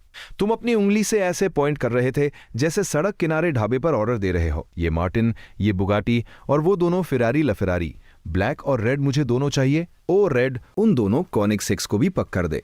उस फॉरेनर की आंखें तो फटकर बाहर आने वाली थी। वो मुंह से ओ माय गॉड चिल्ला रहा था। वो तुम्हें ऐसे देख रहा था जैसे साक्षात गॉड ऑफ वेल्थ सामने आ गए हो। उसका बस नहीं चल रहा था कि वो मौके पर ही घुटनों पर गिर पड़े। पर तुम एकदम चिल थे। तुमने सीधा बटलर को कार्ड स्वाइप करने भेज दिया। इसके साथ ही तुम्हें एक टॉप वीआईपी ऑक्शन का इन्विटेशन भी मिल गया। पैसों से तुम्हें रत्ती भर भी फर्क नहीं पड़ रहा था। तुम तो बस इन गवार फॉरेनर्स के शौक वाले एक्सप्रेशंस एंजॉय कर रहे थे। तुमने सोचा था कि आज का दिन शांति से ऐसे ही निकल जाएगा, लेकिन किसे पता था कि जब तुम लग्जरी मॉल में शॉपिंग करने जाओगे तो एक एकदम रिडिकुलस इंसिडेंट हो जाएगा। तुमने अभी अपनी फैमिली के लिए टॉप लेवल ज्वेलरी खरीदी ही थी, पेमेंट किया और बाहर निकलने ही वाले थे कि अचानक कुछ ब्लैक गून्स गन तानते हुए अंदर घुस आए। डैम, सुना था यहां फ्री लूटिंग का ट्रेंड है और वो सच में देखने को मिल गया। तुम एक पल के लिए ब्लैंक हो गए। क्या इन गधों के दिमाग में भूसा भरा है? इतने हाई एंड लग्जरी मॉल में डकैती डालना, पक्का ये मौत के मुंह में भाग रहे हैं। सेफ्टी के लिए तुमने बॉडीगार्ड्स को इशारा किया कि अभी सीधा पंगा मत लो और छुप कर रहो। तुम्हारे दिल में गुस्से की आग धधक रही थी। ये क्या रद्दी सीने हैं? एक बार मुझे बेस पर वापस जाने दो। मैं 20 हैवी आर्म्ड गार्ड्स अपनी सिक्योरिटी में लगाऊंगा। अगर किसी ने सर उठाने की कोशिश भी की तो सीधा भून कर छलनी कर दूंगा। 3 मिनट से भी कम टाइम में इन फॉरेन लुटेरों ने बड़े ही प्रोफेशनल तरीके से सारा माल लूट लिया। लेकिन जिस बात ने तुम्हारा दिमाग खराब किया वो ये था कि एक बेवकूफ क्रिमिनल ने जाते जाते तुम्हारे बॉडीगार्ड के हाथ में वो ज्वेलरी से भरा बाग देख लिया और अपने लालच में अंधा होकर वो वापस आया। तुम्हारे बॉडीगार्ड के सिर पे गन तानी और जबरदस्ती वो बाग छीन लिया। उन्हें वहां से पूरी चौड़ में निकलते देख तुम्हारे अंदर का गुस्सा ज्वालामुखी की तरह फट पड़ा। तुम्हारे अपने इलाके में हमेशा तुम थे जो दूसरों को लूटते थे। इन कचरा गुंडों की इतनी औकात कब से हो गई कि तुम्हारे ही सिर पर चढ़कर नाचें। विला वापस लौटते हुए तुम जितना सोच रहे थे गुस्सा उतना ही बढ़ रहा था। तुमने तुरंत अपना मूव चला और instantly 20 top tier arm bodyguards को समन कर लिया। तुमने एकदम ठंडे चेहरे के साथ सूबे को एक डेथ कमांड दी। अपने सारे अंडरग्राउंड नेटवर्क्स का यूज कर और उन लुटेरों को खोद कर निकाल। खासकर उस कीड़े को जिसने मेरा बैग छीना था। मैं उसे बताऊंगा कि उसने जितना लालच से खाया है उसे उतना ही खून के साथ बाहर उगलना पड़ेगा। इस वक्त एक अंधेरे स्लम एरिया में वो सारे रॉबर्स सोने से भरे उस बैग को देखकर अपनी लार टपका रहे थे। उन्हें लग रहा था कि उन्होंने एक बहुत बड़ा जैकपॉट मार लिया है और वो अमीर बनने के सपने देख रहे थे। उन गधों ने सपने में भी नहीं सोचा था कि उन्होंने जो लूटा है वो सोना नहीं बल्कि साक्षात मौत का फरमान है। खासकर उनका वो लीडर। जब उसने देखा कि आसपास कोई नहीं है तो उसने झटके से अपना ब्लैक मास्क उतार फेंका और उसके पीछे से एक बेहद खूंखार एशियन चेहरा सामने आया। वो प्लान बना रहा था कि इन बेवकूफों को धोखा देकर सारा माल कैसे लेकर भागा जाए। तुम्हारी चीज को छूकर कोई भाग सकता है क्या? चाहे कोई गोरा हो या काला, इस इलाके में तुम जिसकी मौत चाहोगे वो अगले दिन का सूरज नहीं देख पाएगा। किसने सोचा था कि सूबे का काम करने का स्पीड इतना खौफनाक होगा? तुमने जो इंटेलिजेंस नेटवर्क सेटअप किया था वो खून चूसने वाली जोंक की की तरह इस शहर के हर कोने में फैल चुका था। सिटी के साउथ में उस ब्लैक पीच बार का ही एग्जाम्पल ले लो। डांस फ्लोर पर अजीब अजीब लोग नाच रहे थे, वहीं वो कुछ लुटेरे भारी गोल्ड चेन्स पहने पागलों की तरह कमर मटका रहे थे। अगर तुम वहां होते तो एक एक नजर में पहचान लेते कि ये वही कचरा लोग हैं जिन्होंने दिन में मॉल में तुम्हारी ज्वेलरी लूटी थी। ये दोनों ठरकी लड़कियों के साथ चिपके हुए फुल पार्टी मोड में थे कि अचानक उनकी पूरी बॉडी झटके खाने लगी, जैसे किसी ने हाई वोल्टेज का शॉक दे दिया हो। वो अपनी आंखें पलटकर सीधा जमीन पर किसी मरे हुए कुत्ते की तरह गिर पड़े। नॉर्मल पब्लिक के कपड़े पहने हुए कुछ अंडरकवर एजेंट्स बिना एक शब्द कहे उन दोनों कचरा लोगों को टांग कर बाहर घसीट ले गए। बाहर एक व्हाइट मर्सिडीज वन पहले से ही तैयार खड़ी थी। गाड़ी का दरवाजा खुला और उन्हें किसी कूड़े की तरह पीछे फेंक दिया गया। एक्सेलरेटर दबा और गाड़ी सीधा शहर के बाहर सुनसान इलाके की तरफ दौड़ पड़ी। भाई, ये वही दोनों है ना? गाड़ी चला रहे ड्राइवर ने रियर व्यू मिरर में देखते हुए पूछा। फ्रंट सीट पर बैठे लीडर ने एक ठंडी सांस ली। बिल्कुल, हमारे टॉप बॉस ने स्पेसिफिकली इन्हें ही खत्म करने का ऑर्डर दिया है। पीछे बैठा एक नया रिक्रूट घबराते हुए अपना थूक निगलकर पूछने लगा, अपने इस ऑर्गेनाइजेशन का असली बैकग्राउंड क्या है? ये सवाल सुनते ही गाड़ी के अंदर शमशान जैसी शांति छा गई। लीडर ने उसे ऐसे घूर कर देखा जैसे वो किसी लाश को देख रहा हो। तेरा मरने का मन है क्या, जो तू छुपकर बॉस के बारे में डिस्कस कर रहा है? हमारे बिग बॉस अगर एक फूंक भी मार देंगे ना तो तू और तेरी पूरी फैमिली इस दुनिया से गायब हो जाएगी। ये सब तुम्हारे डार्क वेब के सबसे लो लेवल के गुंडे थे, तुम्हारे डार्क वेब के सबसे बेसिक मोहरे। तुमने जो मेरे साथ रहने वाले राज करेंगे और खिलाफ जाने वाले मारे जाएंगे वाली एब्सोल्यूट डोमिनेंस मांगी थी, उसे पूरा करने के लिए सूबे ने पावर को एक पागलपन की हद तक, यहां सिर्फ परफॉर्मेंस बोलता था। तुम जितने ज्यादा टारगेट्स को मारोगे उतना ही दूसरों को कुचलकर ऊपर की पोस्ट पर पहुंचोगे। कुछ ही देर में उन दोनों लुटेरों को रस्सियों से बांधकर एक खंडर में फेंक दिया गया। अब आगे इन दोनों के साथ क्या खौफनाक टॉर्चर होने वाला था, ये पूछने की औकात इन लो लेवल गुंडों की नहीं थी। अगले दिन जब सूरज सिर पे आ चुका था, जैसे ही तुमने अपने कमरे का दरवाजा खोला, ड्रैगन बटलर पूरी रिस्पेक्ट के साथ बाहर तुम्हारा वेट कर रहा था। तुमने एक अंगड़ाई ली और कैजुअली पूछा, पता चला? मास्टर, आदमी पकड़ लिए गए हैं, लेकिन उन्होंने माल आपस में बांटकर बेच दिया। पर हमें इन्वेस्टिगेशन में एक बहुत ही इंटरेस्टिंग डिटेल मिली है। तुम थोड़ा कंफ्यूज हुए। एक सड़क छाप लुटेरे को पकड़ने में क्या इंटरेस्टिंग हो सकता है? ड्रैगन बटलर ने अपनी आवाज धीमी की। लुटेरों की गांग में एक बंदा ऐसा था जो स्लम एरिया में घुसते ही पूरी तरह गायब हो गया। जब हमारी टीम ने डिटेल में जांच की तो पता चला कि वो हरामजादा कोई लोकल लुटेरा नहीं है, बल्कि मेकअप से भेष बदलकर आया हुआ एक एशियन ही है। ये कमीना अब हांगकांग भागने की प्लानिंग कर रहा है। ये सुनकर तुम्हें बड़ी हंसी आई। वाह, इतनी दूर आकर अपना भेष बदलकर फ्री लूटिंग कर रहा है। ये तो सच में एक नंबर का टैलेंट है। तुमने एक कोल्ड स्मग दिया और सीधा ऑर्डर पास किया। शाओबे से कहो कि उसे तड़पा तड़पा कर मारे। हाँ, याद आया, मुझे जो सेल्फ डिफेंस का सामान चाहिए था वो मिला। इस घटिया जगह पर जहां सांस लेते वक्त भी गोली लगने का डर हो। बिना किसी सॉलिड हथियार के मैं ऐसे ही बाहर नहीं घूमने वाला। मास्टर, आपके लिए हथियार रातों रात अरेंज कर दिए गए हैं। सारा सामान बेसमेंट में रखा है, बस आपके खुद चेक करने का वेट है। ये सुनते ही तुम्हारे अंदर की एनर्जी जाग गई। तुमने नाश्ता करना भी जरूरी नहीं समझा और सीधा ड्रैगन बटलर के साथ बेसमेंट की तरफ निकल पड़े। लेकिन जैसे ही तुमने वो भारी दरवाजा खोला, तुम पूरी तरह शॉक्ड रह गए। तुमने सोचा था कि तुम्हारे आदमियों ने बस कुछ काम चलाऊ पिस्टल्स ही अरेंज की होंगी, लेकिन सच बताऊं तो तुम्हारी आंखें फटी की फटी रह गईं। ये कोई सेल्फ डिफेंस था क्या? ऐसा लग रहा था कि साला वर्ल्ड वॉर 3 की तैयारी चल रही है। दीवार पर लाइन से भारी भरकम हैवी फायर पावर टंगी हुई थी, छोटी पॉकेट गन से लेकर असॉल्ट राइफल्स और सबमशीन गन्स तक। और कोने में तो भाई आरपीजी, रॉकेट लॉन्चर्स और ग्रेनाड्स के पूरे बॉक्सेस एकदम नीटली स्टैक किए हुए थे। तुमने पूरी एक्साइटमेंट के साथ एक छोटी MP5 सबमशीन गन उठा ली। 1 मिनट में 800 राउंड्स फायर करने वाली खतरनाक मशीन अगर बस ट्रिगर दबाकर रखो तो 1 मिनट के अंदर किसी इंसान का कीमा बना सकती है। अगर तुम्हें स्वॉट टीम के आने का डर ना होता तो तुम अभी के अभी कुछ राउंड्स फायर करके मजे ले लेते। वो लाइन से सजी हुई चमचमाती येलो बुलेट तुम्हारी नजरों में सोने के बिस्किट से भी ज्यादा खूबसूरत लग रही थी। तुमने पूरे बॉस वाले एटीट्यूड के साथ हाथ घुमाया। गाड़ी तैयार करो, आज रात ऑक्शन में भौकाल मचाने चलेंगे। यस सर, किसी भी कचरे को आपका मूड खराब नहीं करने देंगे। जैसे ही तुमने बेसमेंट से कदम बाहर निकाला, ड्रैगन बटलर ने तुरंत काले सूट वाले बॉडीगार्ड्स की पूरी फौज को ऑर्डर दिया, सब अपनी पिस्टल्स लोड कर लो, गाड़ी के ट्रंक के सारे हिडन कंपार्टमेंट्स फुल कर दो। दर्जनों MP5s और RPGs सब साथ रख लो, कुछ बॉक्स ग्रेनेड्स भी रख लेना। एक के बाद एक अम्यूनिशन के बॉक्सेस पागलों की तरह गाड़ी में लोड किए जाने लगे। तुम्हारी वो कम हथियारों का डर वाली बीमारी लड़ाई अब पूरी तरह से खत्म हो चुकी थी। ये पूरी तरह से एक डिमेंशनल स्ट्राइक वाली सिक्योरिटी फीलिंग थी जब तुम अपना एक्सपेंसिव डिजाइनर सूट पहनकर रात के टॉप टायर ऑक्शन में जाने की तैयारी कर रहे थे। वहीं दूसरी तरफ शेनचंग यूनिवर्सिटी में वो मौत से खेलने वाला रिच ब्रात जांगहाओ लगातार तुम्हारी बहन को घूर रहा था। वो तुम्हारी बहन लिंगजुए की बैकग्राउंड चेक रिपोर्ट देखकर पागलों की तरह हंस रहा था। रिपोर्ट में लिखे नॉर्मल फार्मर फैमिली के बारे में पढ़कर उसने चैन की सांस ली। उसकी घटिया नजरों में तुम्हारी फैमिली बस एक अभी अभी ग्रेजुएट हुआ गरीब बड़ा भाई और गांव में खेती करने वाले कुछ बुजुर्ग ही थे जिनका कोई स्ट्रॉन्ग बैकग्राउंड नहीं था।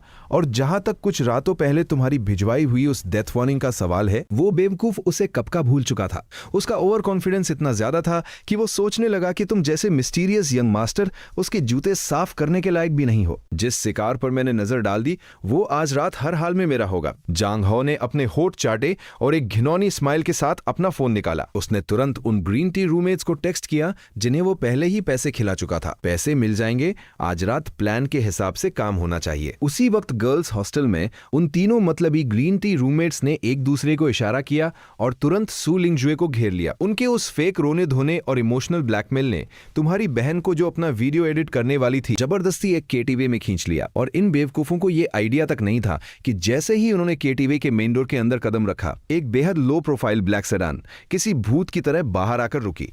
उस गाड़ी में कोई और नहीं बल्कि तुम्हारे भेजे हुए टॉप टियर बॉडीगार्ड्स बैठे थे।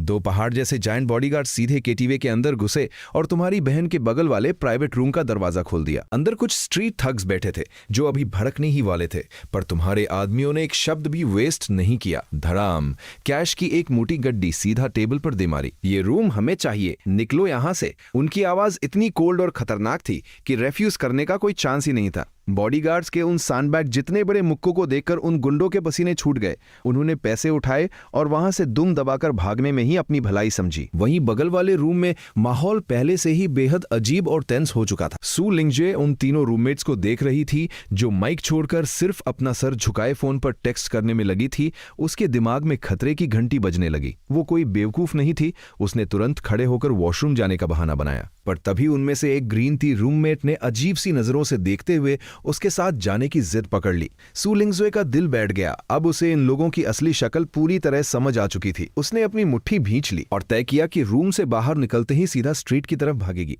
पर अब बहुत देर हो चुकी थी। बैंग रूम का दरवाजा किसी ने जोर से धक्का देकर खोला और जांग हाओ अपने चेहरे पर एक घिनौनी और गंदी स्माइल के साथ दरवाजे पर खड़ा था। अरे वाह लिंगर, वॉशरूम जा रही हो? तुम्हारा भाई तुम्हें एस्कॉर्ट करेगा। ये देखते ही सू लिंगजुए का चेहरा पूरी तरह सफेद पड़ गया। उसने तुरंत अपना फोन निकाला ताकि इमरजेंसी मैसेज भेज सके, पर तभी पास खड़ी उस ग्रीन टी रूममेट ने एक जोरदार थप्पड़ मारकर उसका फोन हवा में उड़ा दिया। उस औरत ने इतनी बेशर्मी के बाद भी एक फेक और मासूम सी शक्ल बना ली और नखरे दिखाते हुए बोली, अरे सॉरी, वहां एक मकड़ी थी। यंग मास्टर जांग, अब आपको हमारी लिंगर के लिए एक लेटेस्ट मॉडल का फोन दिलाना पड़ेगा। उसकी वो फेक और मजे लेने वाली शक्ल देखकर किसी को भी उल्टी आ सकती थी। तुम लोग जो कर रहे हो वो क्राइम है, मुझे जाने दो, सू लिंगशुए ने गुस्से और डर से चिल्लाते हुए कहा। पर उन तीनों ग्रीन टी रूममेट्स को अपने ब्रांडेड बैग्स के सिवा सू लिंगशुए की जिंदगी या मौत से कोई फर्क नहीं पड़ता था। उन्होंने एक बेशर्म स्माइल के साथ कहा, तुम बस यंग मास्टर जांग का अच्छे से ख्याल रखना, और मुड़कर रूम से बाहर निकलने लगी ताकि उन्हें अकेला छोड़ सके। जांग हाओ अब पूरी तरह से अपने अहंकार में अंधा हो चुका था। उसने एक ही झटके में सू लिंगशुए को धक्का देकर सोफा पर गिरा दिया और पागलों की तरह चिल्लाया, इस रूम में मैं ही कानून हूं।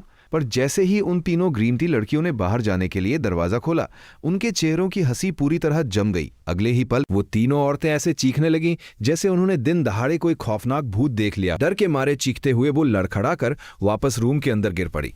जांग हाओ, जो अभी जबरदस्ती करने ही वाला था, ये देखकर भड़क गया और गालियां बकने लगा, तुम लोग वापस क्यों आ गई? क्या तीनों को एक साथ मजे लेने हैं? पर जैसे ही उसने पूरे गुस्से और इरिटेशन के साथ दरवाजे की तरफ देखा, उसके चेहरे का सारा खून सूख गया। वो ऐसे जम गया जैसे उस पर बिजली गिर गई हो। उसने देखा कि दरवाजे पर तुम्हारे भेजे हुए दोनों टॉप टियर बॉडीगार्ड्स किसी मौत के फरिश्ते की तरह खड़े थे। उनके मजबूत हाथों ने उन दो चमचों को जो बाहर पहरा दे रहे थे, किसी मरी हुई लाश की तरह एक एक हाथ से हवा में लटका रखा था। धड़ाम धड़ाम उन दोनों घटिया चमचों को इतनी बेदर्दी से रूम के फ्लोर पर पटका गया कि उनके मुंह से दर्द की एक चीख तक नहीं निकली। उसके तुरंत बाद तुम्हारे आदमियों की उस हड्डियों को जमा देने वाली कोल्ड नजर के बीच क्लिक रूम का मेन डोर अंदर से पूरी तरह लॉक हो गया। लगता है कुछ दिन पहले दी गई वार्निंग को तुमने बस एक मजाक समझ लिया था। तुम्हारी बहन को सीक्रेट रूप से प्रोटेक्ट करने वाले उन ब्लैक सूटेड बॉडीगार्ड्स ने जमीन पर पड़े उन डरे हुए कुत्तों की तरफ देखा तक नहीं। वो सीधे सोफा की तरफ बढ़े और वहां डरी सहमी बैठी सूलिंग जुए को देखा, जिसके कपड़े थोड़े अस्त व्यस्त हो चुके थे। बॉडीगार्ड्स की आंखों में एक पल के लिए खौफ दिखा। अगर आज वो एक सेकंड भी लेट हो जाते और तुम्हारी बहन को एक खरोच भी आ जाती तो ओवरसीज बैठे तुम पूरे जांगचंग शहर को जड़ से उखाड़ फेंकते। मिस, मैं पहले आपको सेफ घर छोड़ देता हूं। सु लिंगशुए की आंखें तुरंत लाल हो गईं। उसकी इज्जत अभी तार तार होने से बची थी। वो इस नर्क जैसे रूम में एक पल भी और नहीं रुकना चाहती थी। वहीं दूसरी तरफ वो चालाक ग्रीन टी रूममेट्स जो अभी तक इस साजिश में शामिल थी, जैसे ही उन्होंने देखा कि बाजी पलट गई है, वो सीधे घुटनों के बल जमीन पर गिर पड़ी। वो फेक आंसू बहाते हुए गिड़गिड़ाने लगी। लिंगशुए, हमें माफ कर दो, हमें मजबूर किया गया था। प्लीज हमें भी अपने साथ यहां से ले चलो। उनकी वो झूठी और उल्टी ला देने वाली शक्लें देखकर सु लिंगजुए को सिर्फ घिन आ रही थी। उसने एक बार भी पीछे मुड़कर नहीं देखा और सीधा बॉडीगार्ड के पीछे पीछे बाहर जाने लगी। पर दरवाजे तक पहुंचते पहुंचते उसके मन में एक डर था कि जांग हाओ के परिवार की नेटवर्थ करोड़ों में है। क्या इससे कोई बड़ी प्रॉब्लम क्रिएट होगी? बॉडीगार्ड ये सुनकर जोर से हंस पड़ा। उसकी आवाज में एक खतरनाक डोमिनेंस थी। मिस, आप बिल्कुल टेंशन फ्री रहिए। कल सुबह से ये सारे कीड़े आपके कॉलेज से हमेशा के लिए गायब हो जाएंगे। इस वक्त रूम के अंदर माहौल इतना भारी हो चुका था कि सांस लेना भी मुश्किल था। वो रिच किड जांग हाओ अपना थूक निगलता हुआ कांपते पैरों के साथ खड़ा हुआ। डरना क्या है, मेरे बाप की नेटवर्थ करोड़ों में है। इस जानचंग में कौन मुझे हाथ लगाने की हिम्मत कर सकता है? तभी एक ग्रीन टी लड़की ने फिर से भीख मांगनी शुरू कर दी। बॉस, सच में हमारा इस सब से कोई लेना देना नहीं है। प्लीज हमें जाने। उसकी बात अभी पूरी भी नहीं हुई थी। स्लैप, एक जोरदार धमाके जैसी आवाज गूंजी। तुम्हारे आदमियों को औरतों पर रहम खाने जैसी फालतू बातों से कोई फर्क नहीं पड़ता था। उल्टे हाथ का एक ऐसा तगड़ा थप्पड़ पड़ा कि वो लड़की उड़ते हुए सीधा ग्लास टेबल पे जा गिरी। मौके पर ही उसके मुंह से खून के साथ 3 दांत बाहर निकल आए और आधा चेहरा सूजकर किसी गुब्बारे जैसा हो गया। पूरे रूम में मुर्दाघर जैसी शांति छा गई। बाकी बची दोनों ग्रीन टी लड़कियां डर के मारे अपनी सांसें तक रोक चुकी थी। उन्होंने अपने रोने की आवाज को जबरदस्ती गले के नीचे दबा लिया। पर क्या सिर्फ गूंगा बनने से वो बच सकती थी? तुम्हारे आदमियों की डिक्शनरी में रहम नाम का कोई वर्ड नहीं था। स्लैप स्लैप 2 और भारी थप्पड़ पड़े और वो दोनों लड़कियां भी किसी मरे हुए कुत्ते की तरह फ्लोर पर गिर पड़ी। पूरे रूम में अचानक भूतों जैसी चीख पुकार मचने लगी। अगर एक और आवाज निकाली तो मैं तुम्हारे चेहरे का दूसरा साइड भी सूजा कर बराबर कर दूंगा। बॉडीगार्ड ने एकदम कोल्ड टोन में अपने हाथ झटकते हुए कहा। वो तीनों लड़कियां अब उन बत्तखों जैसी हो गई थी जिनका गला घोंट दिया गया हो। उन्होंने खून से सने अपने मुंह को कसकर पकड़ लिया। भले ही वो डर से कांप रही थी, पर किसी की एक आवाज निकालने की हिम्मत नहीं हुई। इन कीड़ों को साफ करने के बाद बॉडीगार्ड की वो मौत जैसी खौफनाक नजरें सीधा लॉक हुई। उस घमंडी जांग हाओ पर उस बिगड़े हुए रिच किड ने अपनी पूरी जिंदगी में मौत का ऐसा खौफनाक मंजर कभी नहीं देखा था। उसकी रीढ़ की हड्डी में ठंडक दौड़ गई। पैर जेली की तरह कांपने लगे और वो जमीन पर बुरी तरह गिर पड़ा। ता तुम मेरे पास मत आना। किसी को मारना क्राइम है, लॉ के खिलाफ है। बॉडीगार्ड मौके पर ही जोर से हंस पड़ा। अब तुझे कानून और लॉ की याद आ रही है? रूल्स तो सिर्फ तुम जैसे कमजोरों को बांधने के लिए होते हैं। तुझे सच में ऊपर वाले का शुक्र मनाना चाहिए कि तू अभी अपने देश में है। बॉडीगार्ड नीचे झुका और किसी आवारा कुत्ते की तरह जांग हाओ के गाल पर थपथपाया। बोल, अभी तेरे किस गंदे हाथ ने हमारी मिस को टच किया था? जांग हाओ डर के मारे पागलों की तरह अपना सिर हिलाने लगा। उसकी आंखों से आंसू बह रहे थे। नहीं, मैंने नहीं किया। मैंने उसे छुआ तक नहीं। सच में? अच्छा, अभी भी जबान चला रहा है तो मैं मान लेता हूं कि दोनों हाथों ने टच किया था। बॉडीगार्ड ने बिना कुछ सोचे टेबल पर रखा वो भारी कांच का आश्रय उठा लिया। इस एक मूव ने जांग हाओ को इतना डरा दिया कि उसने वहीं पैंट में टॉयलेट कर दी और पूरे रूम में एक अजीब सी बदबू फैल गई। लेफ्ट हैंड था। प्लीज मुझे जाने दो। मेरे बाप के पास बहुत पैसा है। मैं तुम्हें 1 मिलियन दूंगा। बस आज मुझे जिंदा छोड़ दो। 1 मिलियन? कितनी फालतू बात है। ये चिल्लर तो मेरे ओवरसीज अकाउंट के एक दिन के इंटरेस्ट के बराबर भी नहीं है। बॉडीगार्ड ने बिना पलक झपकाए वो भारी आश्रय उठाया और जांग हाओ के लेफ्ट हैंड पर पूरी ताकत से मार दिया। क्रैक, हड्डियों के टूटने की वो रोंगटे खड़े कर देने वाली आवाज पूरे रूम में एकदम क्लियर सुनाई दी। वो तीनों ग्रीन टी लड़कियां डर के मारे एक दूसरे को गले लगाए और आंखें बंद किए बैठी थीं। उनकी देखने तक की हिम्मत नहीं हो रही थी। अब उन्हें समझ आ रहा था कि जंग हाओ के इस अंजाम के सामने उन्हें पड़े वो थप्पड़ तो जैसे भगवान का कोई बड़ा आशीर्वाद थे। अपने बाप को कॉल कर मुझे दूसरी बार बोलना ना पड़े। दर्द के मारे जांग हाओ का चेहरा पूरी तरह से बिगड़ चुका था, पर वो जानता था कि उसका बाप ही अब उसकी आखिरी उम्मीद है। उसने कांपते हाथों से नंबर डायल किया और फोन उठते ही बच्चों की तरह जोर जोर से रोने लगा। डैड बचा लो, कोई मुझे मार डालना चाहता है। दूसरी तरफ फोन पर वो नोवो रीच जांग फुगी ये सुनते ही डर के मारे कांपने लगा और तुरंत जोर से चिल्लाया, हाओ क्या हुआ तुझे? किसकी हिम्मत हुई तुझे छूने की? बॉडीगार्ड ने झटके से उसके हाथ से फोन छीना और एकदम कोल्ड आवाज में बोला, यूनिवर्सिटी टाउन न्यूएरहोंग KTV रूम नंबर 4, यहाँ आ और इसे ले जा। इतना बोलकर उसने सीधा फोन काट दिया। आधे घंटे से भी कम टाइम में पसीने से लथपथ जांग फुगुई अपने आदमियों के साथ वहां पहुंचा और जोर से रूम का दरवाजा खोल दिया। लेकिन जैसे ही वो अंदर आया, उसकी नजरों के सामने सबसे पहले वो 3 लड़कियां दिखी जिनका चेहरा सूज कर सुअर जैसा हो चुका था और फर्श पर दर्द से तड़पता हुआ उसका अपना सगा बेटा जिसके हाथ की हड्डियां पूरी तरह से टूट चुकी थी। जांग फुगुई का दिल दर्द से कांप उठा और अगले ही सेकंड उसके अंदर गुस्से का ज्वालामुखी फट पड़ा। उसने दांत पीसते हुए पूछा, तुम लोग हो कौन? मेरे बेटे ने ऐसा क्या कर दिया जो तुमने उसका ये हाल किया? बॉडीगार्ड बड़े आराम से अपनी जगह से खड़ा हुआ और एक टिश्यू से अपने हाथ साफ किए। तुझे यहां आने को बोला था इसलिए नहीं कि मैं तेरी ये फालतू बकवास सुन सकूं। मैं बस देखना चाहता था कि किस लेवल के जाहिल बाप ने ऐसा बेवकूफ बेटा पैदा किया है जो खुद अपनी मौत बुलाता है। अब मैंने देख लिया है तो मैं चलता हूं। दरवाजे तक पहुंचकर बॉडीगार्ड रुका। उसने पलटकर एक बेहद ठंडी और खतरनाक नजर डाली। याद रखना, कल से अगर ये सारा कचरा हमारी मिस के आसपास भी दिखा तो अगली बार बात सिर्फ चेहरा सुजाने पर खत्म नहीं होगी। जांगचंग में इतने सालों से अपनी मनमर्जी चलाने वाला जांग फुगुई आज तक इस तरह बेइज्जत नहीं हुआ था। गुस्से से उसकी आंखें बाहर आने को हो रही थी। उसने जाते हुए बॉडीगार्ड की पीठ देखकर पागलों की तरह चिल्लाया, अंधा है क्या तू? जांग फुगी के बेटे पर हाथ डालने की हिम्मत कैसे हुई? आज का ये मैटर अभी खत्म नहीं हुआ है, खत्म नहीं हुआ। बॉडीगार्ड ये सुनकर जोर से हंस पड़ा। ये बूढ़ा अभी भी सोच रहा है कि उसके पास खत्म नहीं हुआ बोलने की हैसियत बची है। अब तो शायद एक आसान मौत भी उसके लिए एक सपना बन जाएगी। तुझे तो ऊपर वाले से दुआ करनी चाहिए कि तू थोड़ा और जी ले। बॉडीगार्ड ने एक बेहद खौफनाक और एग्रेसिव नजर छोड़ी। मेरे यंग मास्टर अभी ओवरसीज हैं। जब वो वापस आएंगे और खुद तुम्हारे साथ खेलने का प्लान बनाएंगे तो उम्मीद है कि तुम जैसे लोग उनके सामने एक दिन भी सरवाइव कर पाओगे। जांग फुगी गुस्से से पागल हो चुका था। उसके सिर से धुआं निकल रहा था, पर क्वेकेन मेंढकों को कहां पता था कि उस बॉडीगार्ड का वो यंग मास्टर और कोई नहीं बल्कि ओवरसीज बैठे तुम ही थे। जिस पल तुम वापस लौटने वाली फ्लाइट में कदम रखोगे उसी पल इन सारे जोकरों के हमेशा के लिए मिट जाने का काउंटडाउन शुरू हो जाएगा। सु लिंगशुए को सेफली कॉलेज वापस छोड़ दिया गया था, पर उसका दिमाग अभी भी सुन्न था। वो खुद को रोक नहीं पाई और बॉडीगार्ड से पूछ ही लिया, आप लोग आखिर हो कौन जो छुपकर मेरी रक्षा कर रहे हैं और एन वक्त पर आकर बचा लिया? आपकी पावर तो बहुत बड़ी है, जबकि मेरी फैमिली तो बस एक नॉर्मल किसान परिवार। बॉडीगार्ड ने बस एक मिस्टीरियस स्माइल दी। मिस सु लिंगशुए, आप ज्यादा मत सोचिए, वक्त आने पर आपको खुद ब खुद सब पता चल जाएगा। जब सु लिंगशुए को कोई सीधा जवाब नहीं मिला तो उसने भी इस बात को वहीं छोड़ दिया। इसी बीच जब देश में अभी सुबह ही हुई थी, ओवरसीज बैठे तुम एक बेहद शानदार और टॉप टियर इंटरनेशनल ऑक्शन के VIP सेक्शन की 3rd रो में आराम से बैठे हुए थे।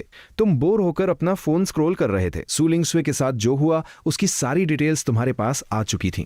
सिर्फ बीच में घुसकर बचाना ही काफी नहीं था, तुम्हें इस मटर को जड़ से खत्म करना था। तुमने तुरंत जाओ रुइलोंग को मैसेज भेजा, मौदू में जल्द से जल्द ब्रांच ओपन कर और मरीन ट्रांसपोर्ट बिजनेस को पूरी तरह एक्वायर कर ले। जितनी जल्दी हो सके पैसों से उन्हें पूरी तरह कुचल दे। तभी स्टेज पर ऑक्शन की अगली आइटम अनाउंस हुई, चंगहुआ दोकाई chicken cup. Starting bid $24 million. कोई और बिड बढ़ाना चाहेगा? तुमने आराम से अपनी पोजीशन बदली और गलती से तुम्हारी कोहनी बगल में बैठे ड्रैगन बटलर को लग गई। अगले ही सेकंड ड्रैगन बटलर ने जोर से चिल्लाकर कहा, 25 मिलियन। तुम्हारी आंखें फटी की फटी रह गईं। तुमने ड्रैगन बटलर को ऐसे देखा जैसे वो कोई पागल हो। तुझे इस कबाड़ में इंटरेस्ट है क्या? ड्रैगन बटलर ने बड़ी मासूमियत से कहा, यंग मास्टर, क्या ये आपका सीक्रेट सिग्नल नहीं था बिड करने के लिए? तुम्हारे होठ अजीब तरह से ट्विच हुए। गजब है, गलती से कोहनी लग गई थी। खैर छोड़ो, $25 मिलियन में एक कप खरीद लिया। घर ले जाकर इसमें गर्म पानी पीने के काम आ जाएगा। तुम्हारा $25 मिलियन को गोभी टमाटर की तरह उड़ाना देखकर पीछे बैठे कुछ आम लोगों की आंखें खुली की खुली रह गईं। इसके तुरंत बाद बड़ी स्क्रीन पर एक और आइटम फ्लैश हुई। ये एक नेशनल ट्रेजर था, snake head. Starting bid $10 million. मौके पर मौजूद सारे एशियन बिलियनियर्स की आंखें लाल हो गईं।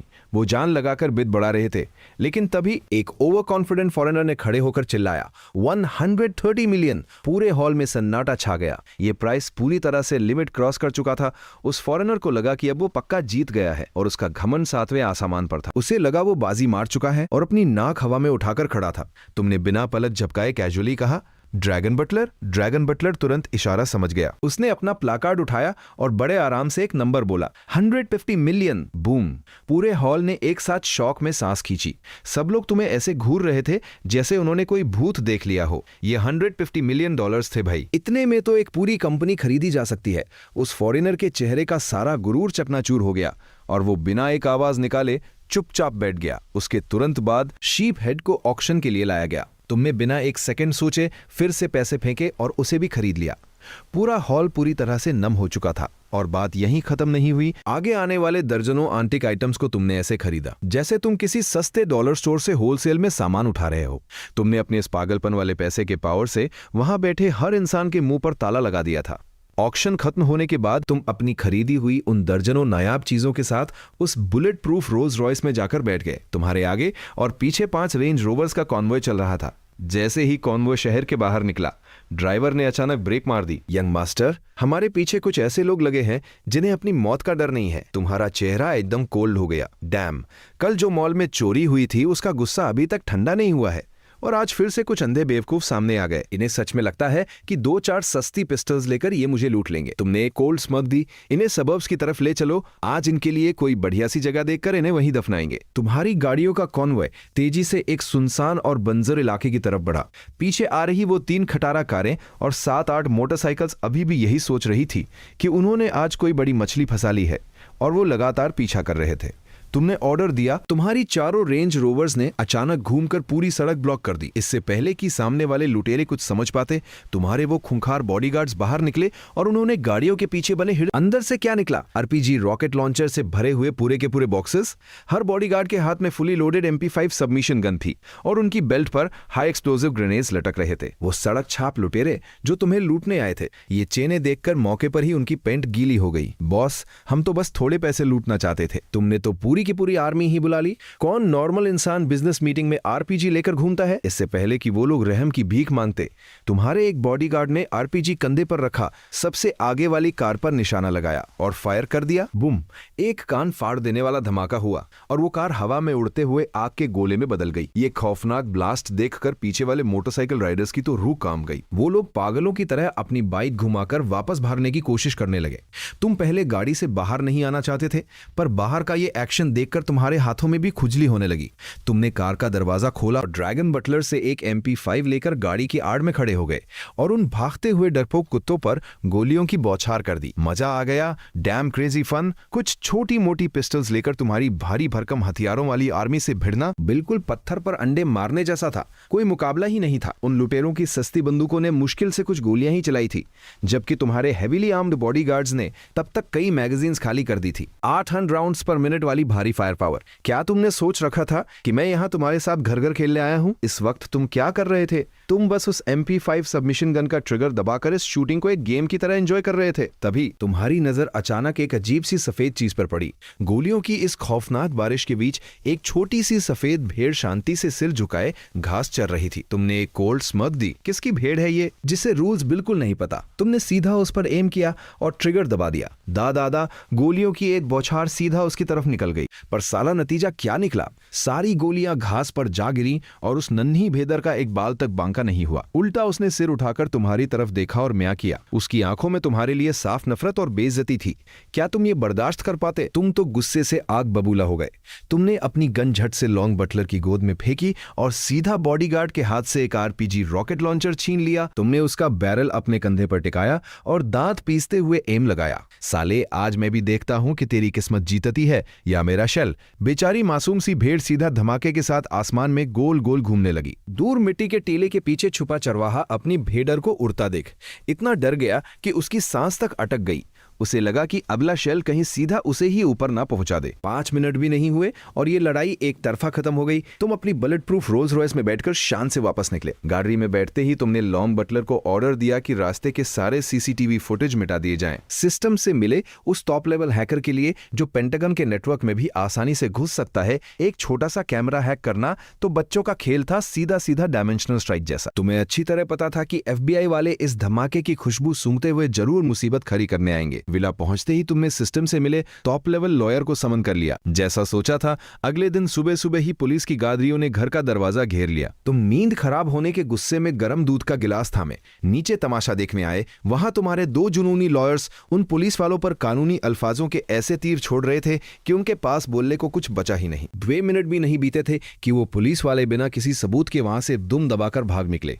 तुमने ठंडी आह भरी और ऑर्डर दिया, पता लगाओ कि पीछे से कौन सा कुत्ता भौंक रहा है। उसी वक्त जियांगचंग में भारी बर्फबारी हो रही थी। सू लिंगशुआन के हॉस्टल में पहले 4 लड़कियां रहती थी, लेकिन पिछली घटना के बाद 3 लड़कियां डर के मारे रातों रात चली गईं। अब वहां सिर्फ सू लिंगशुआन और चन जीरू बचे थे। चन जीरू ने तो अगली सुबह 8 बजे की मोदू की फ्लाइट भी बुक कर ली थी। सू लिंगशुआन खुशी से उछल पड़ी और बोली, जल्दी जाना ही सही है, इसी बहाने में अपने भाई से भी मिल लूंगी। दूसरी तरफ टूटे हाथ पर प्लास्टर चढ़ाए जांग हाओ अपने बाप जंग फूगी के सामने रो रहा था। पापा, मुझे बदला लेना है, उस नीच सू लिंगशुआन को तो मैं जिंदा नहीं छोड़ूंगा। जांग फुगुई अपने इस बेकार बेटे को देखकर इतना चिढ़ा हुआ था कि उसका मन उसे थप्पड़ मारने का कर रहा था। तेरे दिमाग में बस लगियां ही भरी हैं। बदला? तुझे पता भी है कि उनका बैकग्राउंड क्या है? मैंने सू लिंगशुआन की कुंडली खंगाल ली, पर एक छोटा सा सुराग तक हाथ नहीं लगा। अगर तूने फिर कोई पंगा लिया तो मैं तेरी दूसरी टांग भी तोड़ दूंगा। जांग फुगुई समझदार था, उसे पता था कि जिसका अता पता न मिले वही सबसे ज्यादा खतरनाक होता है। पर जांग हो जैसा बेवकूफ हार मानने को तैयार नहीं था। उसने मन ही मन ठान लिया, अगर आप मदद नहीं करेंगे तो मैं खुद 10-12 लके ले जाकर उसे खत्म कर दूंगा। शुक्रवार की दोपहर तक तुम आखिरकार प्लेन से मोदू के अपने आलीशान एस्टेट पर पहुंच गए। अपने घर की जमीन पर कदम रखते ही जो सुकून मिला वो अलग ही था। सू यूमेंग कुछ मेद के साथ तुम्हारा स्वागत करने आई। मास्टर, आपने ऑक्शन में जो एंटीक्स जीते थे उन्हें कहाँ रखना है? तुम राजा की तरह लिविंग रूम के लेदर सोफा पर पसर गए। चारों तरफ एक नजर घुमाई और सीधा सामने वाले शेल्फ की तरफ इशारा कर दिया, बस वहीं कहीं भी रख दो। अगले ही पल करोड़ों की कीमत वाले वो 2 ज़ोडिएक हेड्स, लाखों डॉलर के चंगवा कई कप्स और वो बेहद कीमती ब्रॉन्ज विंग ड्रैगन, सब कुछ ऐसे सजा दिया गया जैसे वो कोई मामूली प्लास्टिक के खिलौने हों। अगर बाहर के अमीरों को यह पता चलता, जो इन चीजों के लिए एक दूसरे का खून करने को तैयार रहते हैं, तो उन्हें तो पक्का ब्रेन हेमरेज हो जाता। अगले दिन तुम बहुत जल्दी उठ गए। कल रात अपनी बहन का स्ट्रीम देखते वक्त तुम्हें मैसेज मिला था कि वो आज सुबह 10:30 बजे तक मोदू पहुंच जाएगी। तुमने लॉन्ग बटलर को बुलाया और उसे एक गाड़ी लेकर सेकंड यंग मिस को लाने के लिए एयरपोर्ट भेज दिया। आज उसका बर्थडे था। तुमने हुक्म दिया कि गार्डन साफ करो, शाम को एक छोटा सा बर्थडे बैंक्वेट होगा। जी मास्टर, मैं अभी इंतजाम करता हूं। लॉन्ग बटलर झुककर चला गया। 2000 स्क्वायर मीटर्स के प्राइवेट गार्डन में पार्टी करना उसके लिए बाएं हाथ का खेल था। सुबह 10:25 पर फ्लाइट लैंड हुई। सू लिंगशुआन और उसकी दोस्त चेन जीरू और लीमो जैसे ही एयरपोर्ट से बाहर निकले, एक काली रोल्स रॉयस फैंटम उनके सामने आकर रुक गई। सू लिंगशुआन बगल से निकलने ही वाली थी कि ड्राइवर ने बाहर आकर 90 डिग्री झुककर सलाम किया। सेकंड यंग मिस, मास्टर ने मुझे आपको लेने भेजा है, प्लीज अंदर बैठिए। सू लिंगशुआन हक्की बक्की रह गई। उसे लगा शायद कोई गलतफहमी हुई है, पर फिर उसे ख्याल आया कि उसके स्ट्रीम पर यंग विलेज हेड नाम के उस बड़े फैन ने इतने पैसे लुटाए थे, तो शायद ऐसी गादरी होना मुमकिन है। पर वो ड्राइवर उसे सेकंड यंग मिस क्यों बुला रहा था? उसने उलझन में चेन जीरू की तरफ देखा, जिसने बस सिर हिलाया और उसके कान में धीरे से कहा, डरिए मत, हम साथ हैं। सू लिंगशुआन घबराते हुए गादरी में बैठ गई। बैठते ही उसने सबसे पहले अपना लाइव स्ट्रीम चालू किया, क्योंकि उसे लगा कि लाइव रहने से वो सुरक्षित रहेगी और अगर कुछ हुआ तो पूरी दुनिया देख सकेगी। शनिवार की दोपहर थी। देखते ही देखते स्ट्रीम में 4Z से ज्यादा लोग जुड़ गए और पॉपुलैरिटी बढ़ती ही जा रही थी। दोस्तों, मैं मोडू पहुंच गई हूं। जो लोग जानना चाहते हैं कि विलेज हेड कौन है, वो कमेंट में 1 दबाओ। सू लिंगशुआन के ये कहते ही चैट बॉक्स में धमाका हो गया। लेजी किंग, तुम सच में उस विलेज हेड से मिलने जा रही हो? खत्म, सब खत्म। क्या मेरी मासूम लेजी किंग भी अब कैपिटलिस्ट के आगे घुटने टेक देगी? अरे भाई, करोड़ों रुपए खर्च किए हैं, उसने कौन नहीं झुकेगा? और ये लाइव स्ट्रीम करने की हिम्मत तो देखो। क्या विलेज हेड कोई मोटा और गंजा बुढ़ा तो नहीं है? सू लिंगशुआन इन कमेंट से चीड़ गई। उसे पता था कि लोग फालतू की कहानियां बनाएंगे। तुम लोग फालतू बातें मत करो, मेरे मन में बस कुछ सवाल हैं जिनके जवाब मुझे मिलकर चाहिए, और मैं सब कुछ लाइव दिखाऊंगी। वैसा कुछ नहीं है जैसा तुम लोग सोच रहे हो, गाड़ी तेजी से शीजाओ नंबर 1 एस्टेट के अंदर दाखिल हुई। जैसे ही वो बड़े दरवाजे खुले, सु लिंगशुआन बाहर का नजारा देखकर दंग रह गई। वो घर किसी यूरोपियन पैलेस से कम नहीं था। जब कैमरा ने पूरे एस्टेट का आलीशान नजारा दिखाया तो स्ट्रीम के फैंस का दिल टूट गया। भाई साहब, क्या ये मॉडू का सबसे महंगा सीजियाओ नंबर 1 है? सुना है इस जगह की कीमत 100 करोड़ से भी ज्यादा है। विलेज हेड के पास इतना पैसा है तो यहाँ रहना तो आम बात है। ये तो सपनों का महल है। मैं तो यहाँ सिर्फ 2 रात रहने के लिए अपने सारे दोस्तों की 20 साल की सिंगल लाइफ कुर्बान कर दूं। गाड़ी मेन बिल्डिंग के सामने रुकी। सु लिंगशुआन और उसके दोस्त नीचे उतरे। जैसे ही उन्होंने हॉल में कदम रखा, वहां की लग्जरी देखकर उनकी दुनिया ही बदल गई। वहां रखा विशाल गोल्डन फीबी टी टेबल और उसके पीछे का आंटिक शेल्फ देखकर सबकी आंखें फटी की फटी रह गई। एक पारखी नजर वाले फैन ने शेल्फ पर रखे सामान को देखते ही ठंडी सांस भरी। अरे बाप रे, क्या मैं सपना देख रहा हूं? उस शेल्फ पर असली ज़ोडियाक हेड्स रखे हैं, 2-2 सिर। ये कोई हाई क्वालिटी फेक तो नहीं है? अबे ओ, तेरा दिमाग खराब है क्या? जो बंदा 100 करोड़ के घर में रहता है वो नकली सामान रख के अपनी बेइज्जती थोड़े ही कराएगा। सु लिंगशुआन वहां खैरी होकर सांसता लेकर आई। तभी एक खूबसूरत मेड चाय और नाश्ता लेकर आई। उसने मुस्कुराते हुए कहा, सेकंड यंग मिस। उसी वक्त तुम दूसरी मंजिल से धीरे धीरे नीचे उतरने लगे।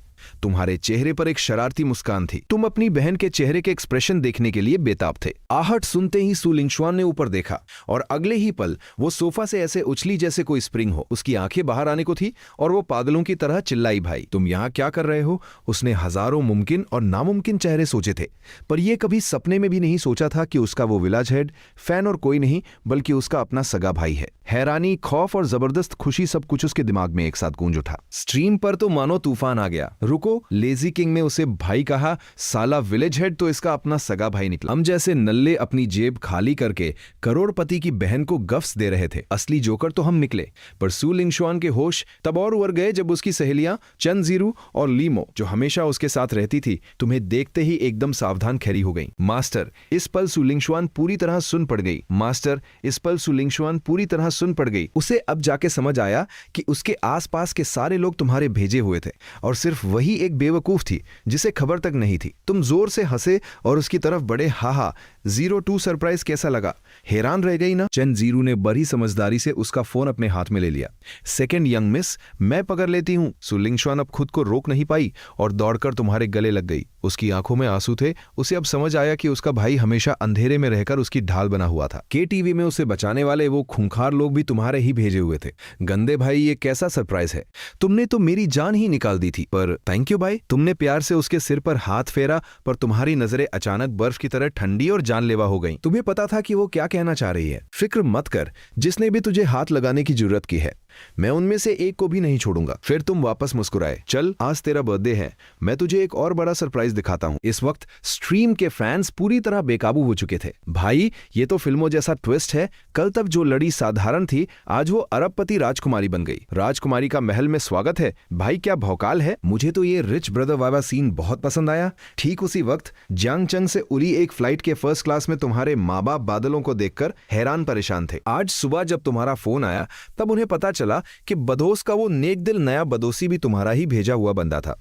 पहले तो वो आने से हिचकिचा रहे थे, पर जब तुमने कहा कि आज 02 का बर्थडे है तो वो छोटे भाई सु लिंगताओ को लेकर तुरंत प्लेन में बैठ गए। बगल की सीट पर बैठा सु लिंगताओ बस यही सोच रहा था कि उसका बड़ा भाई अचानक इतना बड़ा आदमी कैसे बन गया। हम अपनी बहन को लेकर बमेसन के गराज की तरफ बढ़े। पीछे पीछे चनजीरू कैमरा लेकर चल रही थी।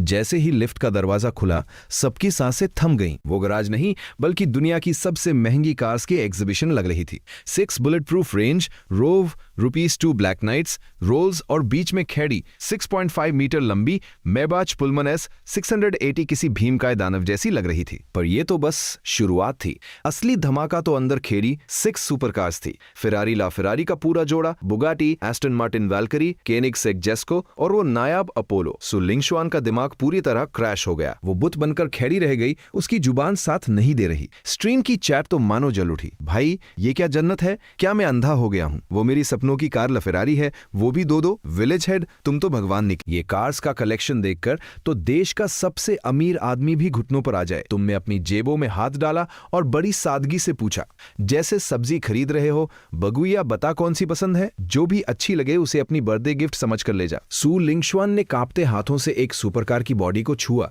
और उसकी आवाज कांपने लगी। भाई, ये इतनी महंगी कार है, अगर कहीं खरोंच लग गई तो? तुमने बेफिक्री से हाथ हिलाया। खरोंच लग गई तो क्या? कारें चलाने के लिए होती है, थूक गई तो फेंक देंगे, मैं तुझे दूसरी दिला दूंगा, इसमें इतना क्या सोचना, बस कुछ करोड़ों की तो बात है। ये कुछ करोड़ों वाली बात सुनकर फैंस का जी जल गया। भाई, ये कोई इंसान बोल रहा है, हमें भी ऐसा भाई चाहिए। साले अमीर भाई, सुन रहे हो तुम लोग कितना शो ऑफ कर रहा है? भाई, क्या तुम्हारे 1000 स्क्वायर मीटर के एस्टेट में कोई कुत्ता रखने की जगह है? मैं भौंकना भी जानता हूँ और बचा हुआ खाना भी खा लूंगा, बस मुझे दरवाजे पर रख लो। सू लिंगशुआन की नजरें एक बैंगनी रंग की बीस्ट पर टिकी थी। ये कौन सी कार है? तुमने बड़े आराम से समझाया।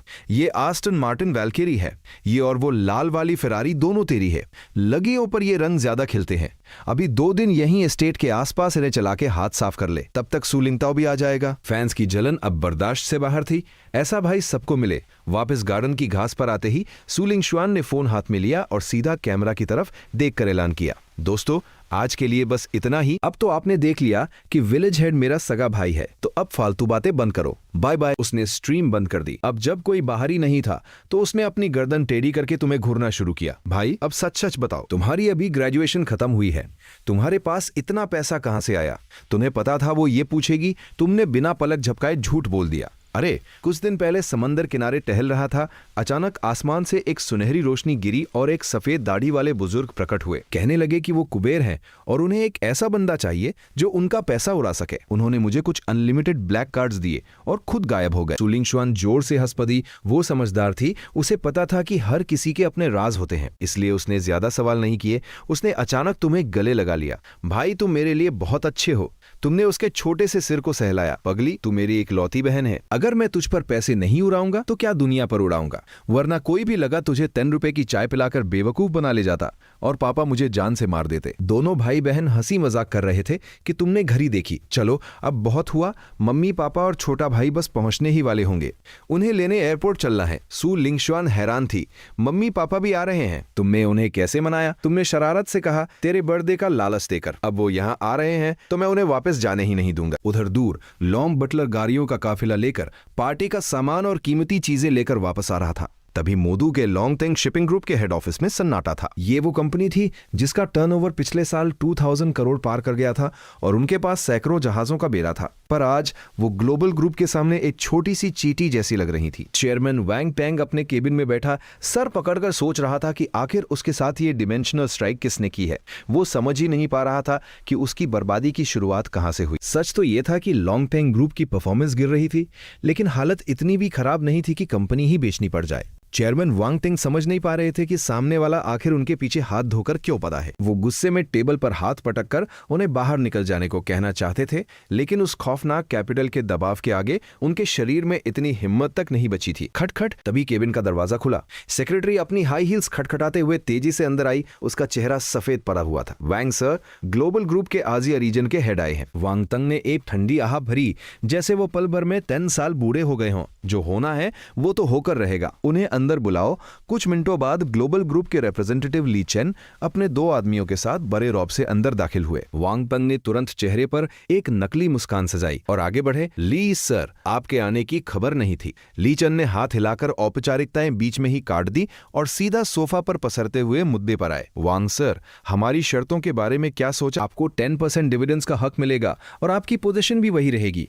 आपके पास जो 41% शेयर्स हैं, उन्हें हम 15% प्रीमियम के साथ खरीदने को तैयार हैं। ये ऑफर सच में बहुत लालच भरा था। वांग तंग को अच्छी तरह पता था कि वो खुद 50 पार कर चुके हैं और उनका निकम्मा बेटा इस ग्रुप को संभाल नहीं पाएगा। पुराने शिकारी उसे जिंदा चबा जाएंगे। वांग तंग को हिचकिचाते देख ली चन ने एक और चाल चली। वांग सर, सच तो ये है कि हमारे हेडक्वार्टर ने लॉन्गटन को खरीदने के लिए $200 बिलियन का काश अलग रखा है। हमारा इरादा तो इसे जबरदस्ती टेक ओवर करने का था, पर हमारे मास्टर आपकी इज्जत करते हैं, इसलिए बैठकर बात कर रहे हैं। बेहतर होगा कि आप ये मौका हाथ से न जाने दें। धराम, वांग तंग के दिमाग में जैसे बिजली करकी। $200 बिलियन कैश। साला अगर मैं अपनी पूरी कंपनी भी बेच दूं तब भी ये रकम कम पड़ेगी। ये तो पैसों के दम पर गला घोटने वाली बात थी। बिल्कुल बेरहम उन्होंने हिम्मत जुटाकर आखिरी कोशिश की। ली सर, अगर मैं मान भी जाऊं तो बाकी शेयर होल्डर्स नहीं मानेंगे। उनकी बात पूरी होने से पहले ही ली चेन के पीछे खेरे आदमी ने शेयर ट्रांसफर के कागजात की एक भारी गड्डी मेज पर पटक दी। वांग सर, आप जरूरत से ज्यादा फिक्र कर रहे हैं। आपके शेयर्स और मार्केट में मौजूद 10% के अलावा बाकी 49% शेयर्स हम पहले ही खरीद चुके हैं। वांग तंग ने उन फाइलों को देखा और एक कड़वी मुस्कान उनके चेहरे पर आ गई। ये नेगोशिएशन नहीं था, ये तो आखिरी वार्निंग थी। अगर उन्होंने अब ना कहा तो अंजाम मौत से भी बुरा होगा। ठीक है, मैं साइन करता हूं, वांग तेंग ने दांत पीसते हुए कहा, पर मेरी एक शर्त है। मैंने ये कंपनी खून पसीने से खैरी की है। मैं इसे किसी विदेशी के हाथों में नहीं सौंपूंगा। मुझे आपके असली मालिक से मिलना है। अगर वो हिंदुस्तानी है तो मैं अभी साइन कर दूंगा। ली चन हैरान रह गया। उसे उम्मीद नहीं थी कि इस बूढ़े में अभी भी इतनी खुददारी बची है।